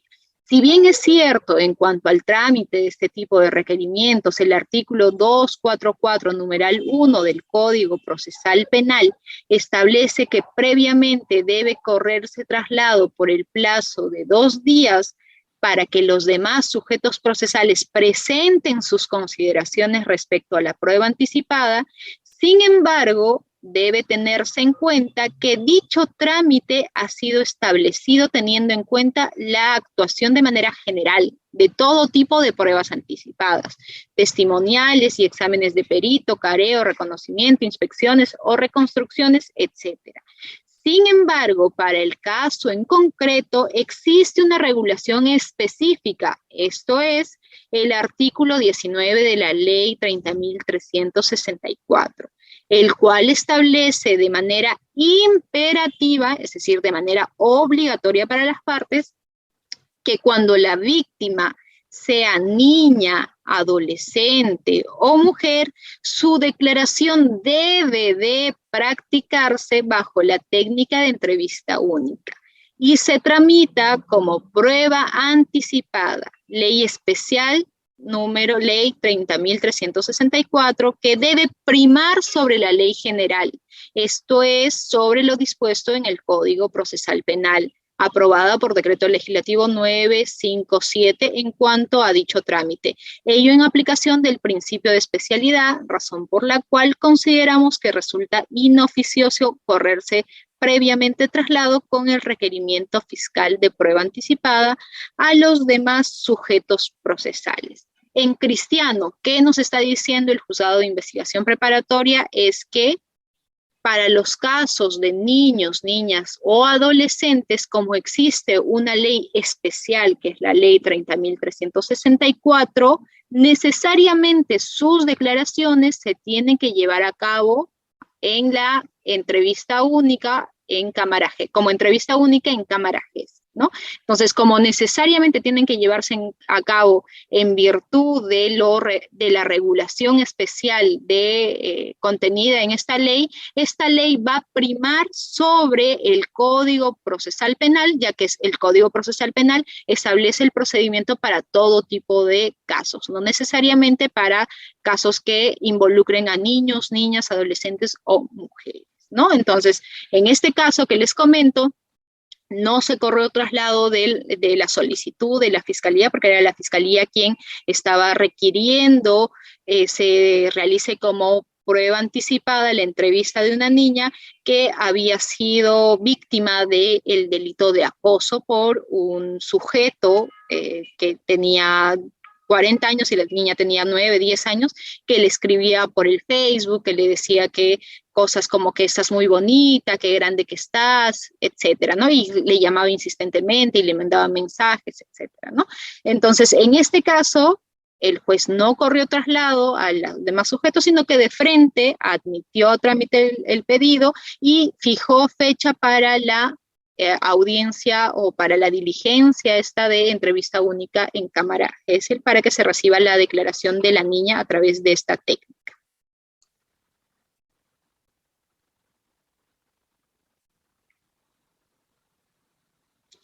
Entonces, esto es en base al artículo 19 que en el TUO de la ley 30.364 ha pasado a ser el artículo 28, ¿no? Que ya lo hemos leído también.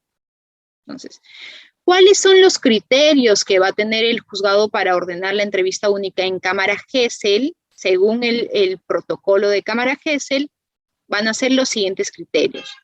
Cuando exista presunción razonable de que el menor ha sufrido violencia familiar, sexual o trata de personas, ¿no? Cuando se presuma razonablemente o evidencie que el menor esté siendo influenciado, direccionado o alienado por uno de sus progenitores y o representantes. Esto sobre todo para casos de custodia o régimen de visita. Recordemos que la entrevista única en cámara Gesell no necesariamente es ordenada en el marco de un proceso penal, sino puede ser también ordenada en otro tipo de procesos, como pueden ser los procesos para ver o establecer, determinar quién va a tener la custodia de los menores o cuál va a ser el régimen de visitas que van a tener los padres, ¿no? Entonces, como para estos supuestos también se va a disponer la entrevista única en cámara Gesell, el juzgador tiene que tener en cuenta estos criterios para que pueda llamar a realizar esta diligencia, ¿no? Asimismo, se va a requerir la opinión del menor o de repente se requiere la opinión del menor para adoptar cualquier medida de protección y para ello el juez podría determinar que el menor pase por una entrevista única en cámara Gesell, ¿no? O cualquier otra circunstancia que esté debidamente motivada por el juez. ¿Y cuál es el procedimiento de la entrevista única en cámara Gesell? Pues según el protocolo aprobado por la resolución administrativa número 277/2019 del Poder Judicial, que esto fue emitido en julio del 2019, van a ser los siguientes pasos los que se tienen sí o sí que cumplir para la entrevista única en cámara Gesell, ¿no? Primero tiene que haber, si obviamente el fiscal ha solicitado la realización de la entrevista única en cámara Gesell y se ha declarado, como hemos visto, o algunos jueces toman ese criterio de que no se tenga que correr traslado a las demás partes, pues lo que se tiene que hacer primero es el juzgado llame al área respectiva de medicina legal donde exista la cámara Gesell y haga el requerimiento de estas instalaciones, ¿no? Y de disponibilidad, sobre todo en la agenda, para que posteriormente el juzgado pueda fijar esa fecha donde esté disponible la cámara, ¿no? Asimismo, se tiene que notificar de la diligencia al menor, a sus padres o tutores y al psicólogo entrevistador. Acá es importante señalar que pues la notificación que va dirigida al menor y a sus padres no puede ser la misma que se usa de repente para notificar a la defensa del imputado, ¿no? Lo que se busca a través de este protocolo es que el juzgado use palabras sencillas, use términos comprensibles para el menor, porque finalmente él es quien va a ser entrevistado y tiene que entender para qué se requiere su presencia en un determinado ambiente y para qué se requiere su declaración, ¿no? Entonces se podría hacer otra especie de resolución donde se le diga de manera clara, de manera detallada, de manera comprensible, dependiendo de cuál sea la edad del menor, en qué va a consistir esta diligencia, ¿no? Asimismo, se tiene que realizar necesariamente una asignación de defensor público, es decir, que necesariamente el juzgado tiene que oficiar al área respectiva de la Defensoría Pública, ¿no? Para que concurra una persona y pueda garantizar los derechos del imputado si es que no concurriese su abogado defensor, ¿no? De esta manera se va a, pues, custodiar o se va a proteger el derecho de defensa y contradicción del imputado. Y no se va a frustrar la diligencia si es que el imputado no contase con su defensor, ¿no? Entonces, previamente se le tiene que notificar al defensor público, ¿no? En caso de que el menor no asista a la diligencia, se tiene que reprogramar la diligencia dependiendo de la disponibilidad de la Cámara GES, ¿no? Ahora, si es que el menor han concurrido sus padres, sus tutores, etcétera, entonces debe haber una reunión previa con los padres o tutores en el que el juez debe de explicarles en qué va a consistir básicamente la entrevista o básicamente en qué va a consistir toda la diligencia, ¿no? Asimismo, tiene que haber una reunión previa en el que el entrevistador o el psicólogo le vaya a explicar de manera sencilla al menor en qué va a consistir esta declaración o esta diligencia, ¿no? Posteriormente se realiza el ingreso a la Cámara GES. Primero tienen que ingresar el juez, los abogados defensores, los padres, el digitador o de repente el especialista en tecnologías, etcétera, ¿no? Entonces, primero ellos tienen que ingresar, ubicarse en la sala de observación y posteriormente van a ingresar tanto el entrevistador, que tiene que ser el psicólogo, y el menor o el adolescente o la mujer que vaya a prestar su declaración, ¿no? Entonces se produce el ingreso y acto seguido va a iniciar la entrevista, ¿no? Ahí he visto que la doctora Marisol les estaba dando los tips más o menos de cómo se tiene que realizar la entrevista, de qué preguntas se tienen que dar a los menores, ¿no? Entonces, posteriormente se realiza toda la entrevista, se desarrolla la entrevista y se tienen que dar ciertas pautas con las que se debe de actuar el psicólogo entrevistador, ¿no? Pero antes de eso es necesario recalcar que el juzgado debe de haber cursado ya un pliego de preguntas al psicólogo entrevistador, ¿no? Y el psicólogo, el especialista en psicología forense, es quien va a revisar las preguntas y va a, de alguna manera, modificar las preguntas para que éstas no sean ofensivas para el menor o de repente no sean que afecten la dignidad del menor o de repente no sean como una especie de incriminación o algún acto contrario al menor, ¿no? O de repente también podría adecuar las preguntas de tal manera que sean comprensibles al menor, porque acuérdense que cualquier niño puede ser quien vaya a declarar, ¿no? Y entonces no va a ser lo mismo que el psicólogo entrevistador vaya a tomarle la declaración a un menor que tiene 13, 14 años que lo haga con un menor que tiene 4, 5, 6 años. Entonces tiene que variar evidentemente el lenguaje que va a utilizar con el menor, ¿no? Si es que, por ejemplo, se produjese que el niño entra en crisis, se acuerda del suceso traumático, empieza a llorar, etcétera, es evidente que por la misma seguridad, por la misma tranquilidad o estabilidad emocional del menor, se tendría que suspender la diligencia y reprogramar para otro día, ¿no? Y evidentemente esta reprogramación tendría que ser lo más cercano posible y procurando siempre que sea con la misma persona que ha iniciado la entrevista, ¿no?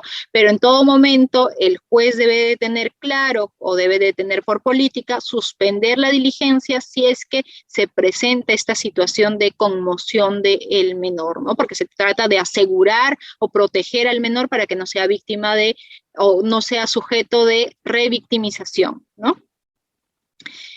Culminada la entrevista, lo que corresponde es que el entrevistador realice la evaluación psicológica forense de el menor, el adolescente o la mujer, ¿no? Y por el otro lado, en el ambiente de observación se tiene que elaborar la respectiva acta, se tiene que grabar o registrar el audio o de repente si hay video, también video de la entrevista única y se lacra para posteriormente enviarse a juzgado. Ojo acá que tienen que haber 2 copias de todo el video o el audio, ¿no? Una de las copias que va a ser enviada directamente al juzgado y otra de las copias que va a permanecer todavía en custodia del área respectiva de cámara GESEL, ¿no?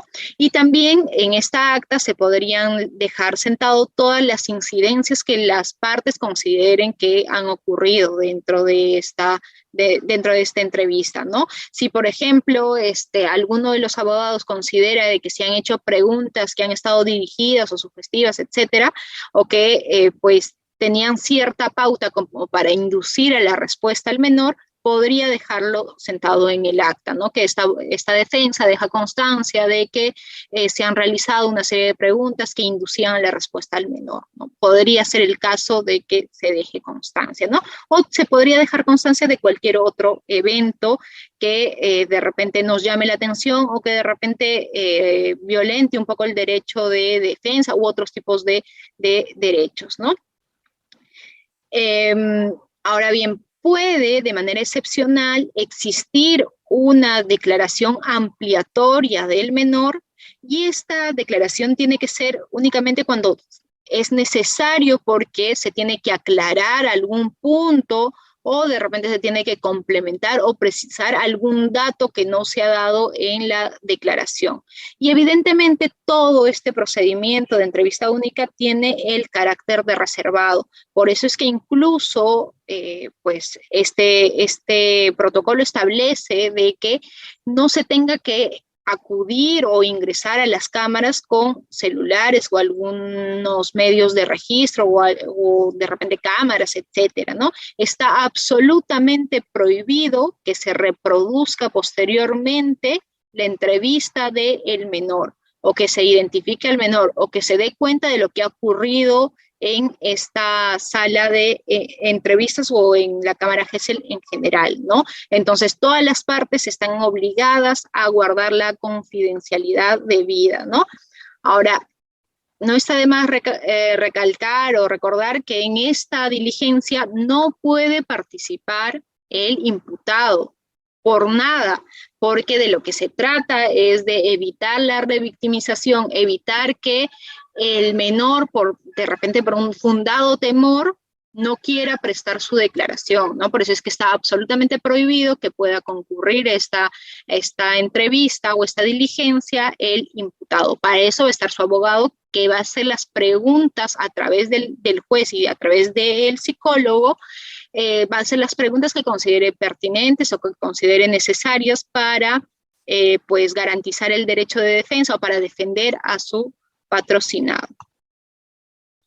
¿Y qué delitos requieren entrevista única en cámara GESEL? Pues lo que ha establecido el artículo 242 del Código Penal, que hemos hecho referencia hace un rato, señala de que principalmente van a pasar por cámara GESEL cuando se establece que existen víctimas de algún delito contra la libertad, ¿no? Podríamos hablar del artículo 153, que ahora en realidad es 129A, o el artículo 153A, que ahora ha pasado a ser 129B, que son el delito de trata de personas y sus formas agravadas. Podríamos hablar del capítulo 9 de este título de delitos contra la libertad, que es el capítulo referido a violación de la libertad sexual. Podríamos hablar del capítulo de proxenetismo, podríamos hablar de ofensas al pudor público, ¿no?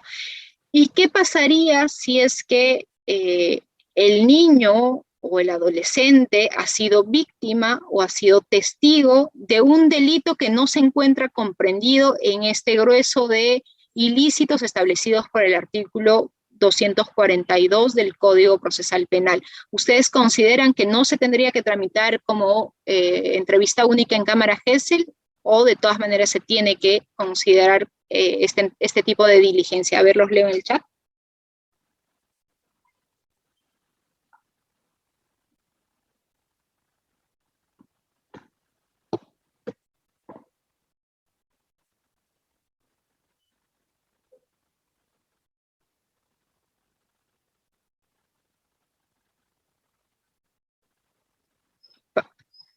Ahí nos ponen que sí, que sí. Yo creo que sí, nos ponen varios. Se tiene que considerar, sí, sí. Pues efectivamente, si nosotros volvemos un poco atrás en las diapositivas, a ver, y vemos la normativa especial que ahora está en el texto único ordenado, en el artículo 28, no establece un delito en específico, ¿no? Solamente establece que cuando la víctima sea niño, niña y adolescente o mujer, su declaración debe practicarse bajo la técnica de entrevista única y se tramita como prueba anticipada. No hace referencia a un grueso de delitos en específico, ¿no? Por lo cual, aplicando el mismo criterio de la especialidad, yo consideraría de que de todas maneras el niño, niña o adolescente o mujer tendría que, bueno, mujer no, sino sobre todo los menores de edad por el mismo aspecto o característica de vulnerabilidad que estos tienen, su declaración se tenga o se tome a través de la entrevista única en cámara Gesell, ¿no? Sobre todo para evitar algún tipo de revictimización o también para evitar algún tipo de olvido en el niño o niña. Imagínense si es un niño de 8 años que ha sido o ha sido testigo de algún tipo de robo o algún tipo de delito de feminicidio, ¿no? Entonces, evidentemente, si es que pasan 3 años, 2 años, 4 años, hasta que se produzca posteriormente el juicio oral, es evidente que no va a tener la misma memoria, no va a recordar los mismos hechos, o de repente por ser un episodio traumático va a bloquear estos recuerdos, ¿no? Entonces, desde mi punto de vista, se tendría que aplicar de manera especial esta ley, y pues la declaración de todos los niños, niñas y adolescentes, sea el delito que sea, tendría que tramitarse en cámara Gesell, ¿no? Bueno, ese es mi punto de vista, ¿no? Y bueno, con esto terminamos y damos pase a las preguntas que pudiesen tener. Excelente, doctora. Doctor Eric, muy buenas noches. Está activo su audio. Doctora, muy buenas noches y gracias por su ponencia. Mi pregunta es, en caso de los delitos informáticos con fines sexuales, en caso hablemos en sistema fiscalía, digámoslo así, en diligencia fiscal, ¿qué se debería hacer o qué es lo que se debería presentar o actuar si en caso el abogado defensor del imputado nunca lo han notificado? E inclusive formalizaron lo formalizaron ante el juzgado, ¿no? Y el juzgado ha formalizado ante la sala para un juicio oral, en la cual el imputado nunca estuvo en ninguna diligencia fiscal, por lo que en un primer momento se le investigaba por trata de personas. Doctor Eric, disculpe, puntual a la pregunta, ¿sí? Por favor. Esa es mi pregunta, doctora. Adelante, gracias. Gracias por la pregunta, colega. Entiendo que también se ha realizado la entrevista única en cámara Gesell, ¿no? Por lo que estamos tratando este tema, ¿no? Si fuese ese el caso, habría que Anticipadamente, ver doctora. Anticipadamente se trató la cámara GESE. como prueba anticipada o como prueba preconstituida. Preconstituida. Ya, lo que sucede es que en muchos casos, como dijimos, a partir del año 2018 recién estuvo en vigencia esto de prueba anticipada. Antes, como era prueba preconstituida, se podía realizar la entrevista única únicamente con la presencia del fiscal, y él era quien dirigía esta diligencia, ¿no? Entonces, si se hubiese tramitado el proceso a la luz de la normativa cuando todavía no había existido una modificación, ahí no habría ningún inconveniente, ¿no? Pero ello no impide de que usted de repente podría solicitar la nulidad porque no han sido notificados para otros actos de investigación, ¿no? Evidentemente, el derecho de defensa tiene que ser reconocido y garantizado desde el inicio de las diligencias, ¿no? En ese sentido, la Fiscalía tendría que haber citado a la defensa del sujeto que nos dice acá usted en el ejemplo, para que ellos puedan hacer valer las preguntas, por ejemplo, si eran testigos, hagan valer las preguntas, se consideren necesarias o pertinentes, o que puedan ayudar en el esclarecimiento de los hechos, ¿no? Ahora bien, si es que estamos hablando del proceso, el proceso, pero bajo los lineamientos del Código de Procedimientos Penales, es evidente que si no se han garantizado el derecho de defensa de el imputado o el denunciado en un primer momento, porque de repente se desconocía quién era y se formalizó la denuncia y pasó esto a juzgado, en juzgado sería la oportunidad para que usted pueda hacer valer su derecho de defensa, ¿no? Porque el Tribunal Constitucional ha establecido de que no cualquier tipo de vulneración del derecho de defensa va a hacer o va a acarrear algún tipo de nulidad, sino aquellas situaciones en las que se ha restringido el derecho de defensa debido a un acto arbitrario, ¿no? Entonces, si es que usted no hubiese podido, no le han dejado realizar diligencias o participar en diligencias en la etapa posterior, que es en la etapa de instrucción, ahí sí usted podría de repente deducir la nulidad de todo lo actuado porque se le ha restringido el contenido esencial de su derecho de defensa, ¿no? Excelente, doctora. Doctor Alfonso, y terminamos con el doctor Yuri. Adelante, doctor Juan Alfonso. Por favor, sé breves. Gracias. Bien, buenas noches, doctora. Doctora, una consulta. Existe una guía de procedimiento aprobada por el Ministerio Público. La consulta, ¿esta guía es de estricto cumplimiento bajo sanción de nulidad? Gracias por la pregunta, colega. No, las guías, los protocolos, los procedimientos no acarrean necesariamente la nulidad del procedimiento, ¿no? Acarrearían la nulidad si es que se hubiesen incumplido algunos derechos fundamentales, como por ejemplo el derecho de defensa, que no se hubiese respetado las garantías del procesado para poder pues ejercer su derecho de contradicción a través de las preguntas que se le deba de realizar al menor, siempre a través del entrevistador, ¿no? En este caso sí se podría haber violentado de manera central o fundamental o haber violentado el núcleo duro de los derechos fundamentales y acarrearía una nulidad. Pero el incumplimiento de este tipo de protocolos, que en realidad son lineamientos que tendrían que seguir los fiscales, no necesariamente acarrean la nulidad del proceso, ¿no? Habría que ver qué vicio en realidad se ha realizado o en qué vicio se ha incurrido, ¿no?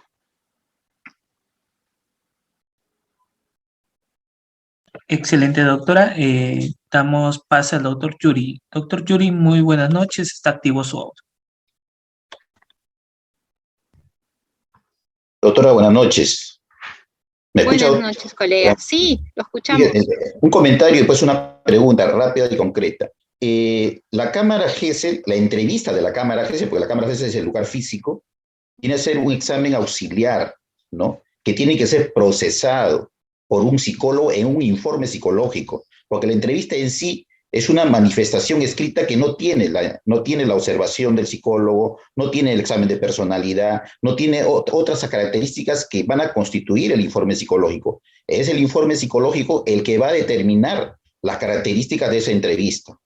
Ahora, la pregunta es, ¿lo que está en la entrevista, así, ese insumo en crudo, es usado para los operadores del derecho como una prueba, o es que el objetivo de la cámara GESEL es determinar la afectación psicológica de la presunta víctima? ¿O la sirve para dos cosas o es solamente para determinar la afectación psicológica? No, porque hay que aclarar eso bien, porque se habla mucho de la cámara GESEL, incluso hay gente que dice que hay que poner cámara GESEL en todos los distritos, y yo creo que la cámara GESEL no va a determinar ni va a solucionar un problema. Es un área física que te da privacidad, ¿no es cierto? Y permite que otros actores puedan beneficiarse de lo que se va a decir ahí y no revictimizar. Pero de ahí a creer que con una cámara GESEL vamos a solucionar el problema, me parece que eso es un poco inaudito. Pero la pregunta, como le digo, es, ¿sirve para determinar afectación psicológica? ¿Sirve para las dos cosas como evidencia o solamente una de ellas? Gracias. Gracias por la pregunta, colega. Bueno, nosotros actualmente, a raíz de diversos acuerdos plenarios que intentan dar ciertos criterios al juzgador para que el juzgador pueda valorar, por ejemplo, la declaración del agraviado en cierto tipo de delitos, es que sí se está considerando como prueba la cámara GESEL, ¿no? Es decir, la entrevista única que se va a producir en cámara GESEL, ¿no?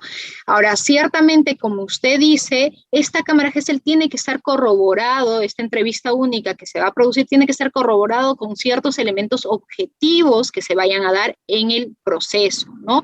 Pero no necesariamente va a ser la única prueba que se va a recabar, ¿no? Porque los protocolos lo que nos dicen es, se realiza la entrevista única en cámara GESEL y posteriormente se da la evaluación psicológica forense del menor, ¿no? Entonces, todo va a ser tomado como de manera conjunta o de manera global, de manera integral, ¿no? Si el menor está sindicando de que tiene o ha sido víctima de algún tipo de abuso sexual, por ejemplo, ya se tiene ese elemento que posteriormente se va a valorar como prueba. Después, existe el certificado médico legal que dice que el menor ha sido víctima de un delito de violación sexual, por ejemplo. Ya existe otro elemento más contundente. Existe la evaluación psicológica que determina de que, pues, el menor tiene un daño psicológico a raíz de algún acto de connotación sexual. Ya tenemos más elementos como para poder nosotros sentenciar si somos jueces, ¿cierto? O tenemos más elementos de los cuales nosotros nos podemos agarrar para solicitar de repente, si somos fiscales, la condena de una determinada persona, ¿no? Pero ahora, la entrevista única, si bien la finalidad de la entrevista única va a ser que no se revictimice a la persona, eso es lo que principalmente se busca, por eso es que se busca que solamente sea en un acto para que la persona no pueda revivir ciertos aspectos traumáticos, ¿cierto? Entonces sí podría ser tomado como prueba única a la luz del acuerdo plenario, me parece que es 2/2005, que establece que la declaración tiene que ser pues que quien declara no tiene que tener algún tipo de incredibilidad subjetiva o no tiene que tener algún tipo de pleitos con el sindicado o el denunciado, tienen que tener ciertos elementos que den verosimilitud a la declaración, como puede ser pues elementos objetivos o periféricos que corroboren esa declaración. Entonces, en esas circunstancias, cumpliéndose estos requisitos de credibilidad de la declaración, podría ser el caso que en su momento sustenten una condena como única prueba, ¿no? Excelente, doctora María Alonso Vela Patiño. Agradecemos. Sé que hay muchísimas preguntas de nuestros participantes en Cámara GESEL. Bueno, no solamente una clase, como ya hacía mención, se va a dar, sino a veces hasta por un módulo completo, por la cual, doctora, agradecemos infinitamente por su tiempo. Nos vemos a las 9 de la noche. Nos vamos a dar un break exactamente, y luego ya nuestros participantes que están inscritos, porque ciertamente la clase ha sido totalmente gratuita, y agradecemos, doctora, por haber aceptado la invitación. Muchas gracias, River, a ustedes por la invitación y gracias a todos los participantes, ¿no? Y bueno, como bien dices, necesitamos un curso de repente un poco más extenso sobre cámara GESEL para absolver todas las dudas que han quedado pendientes.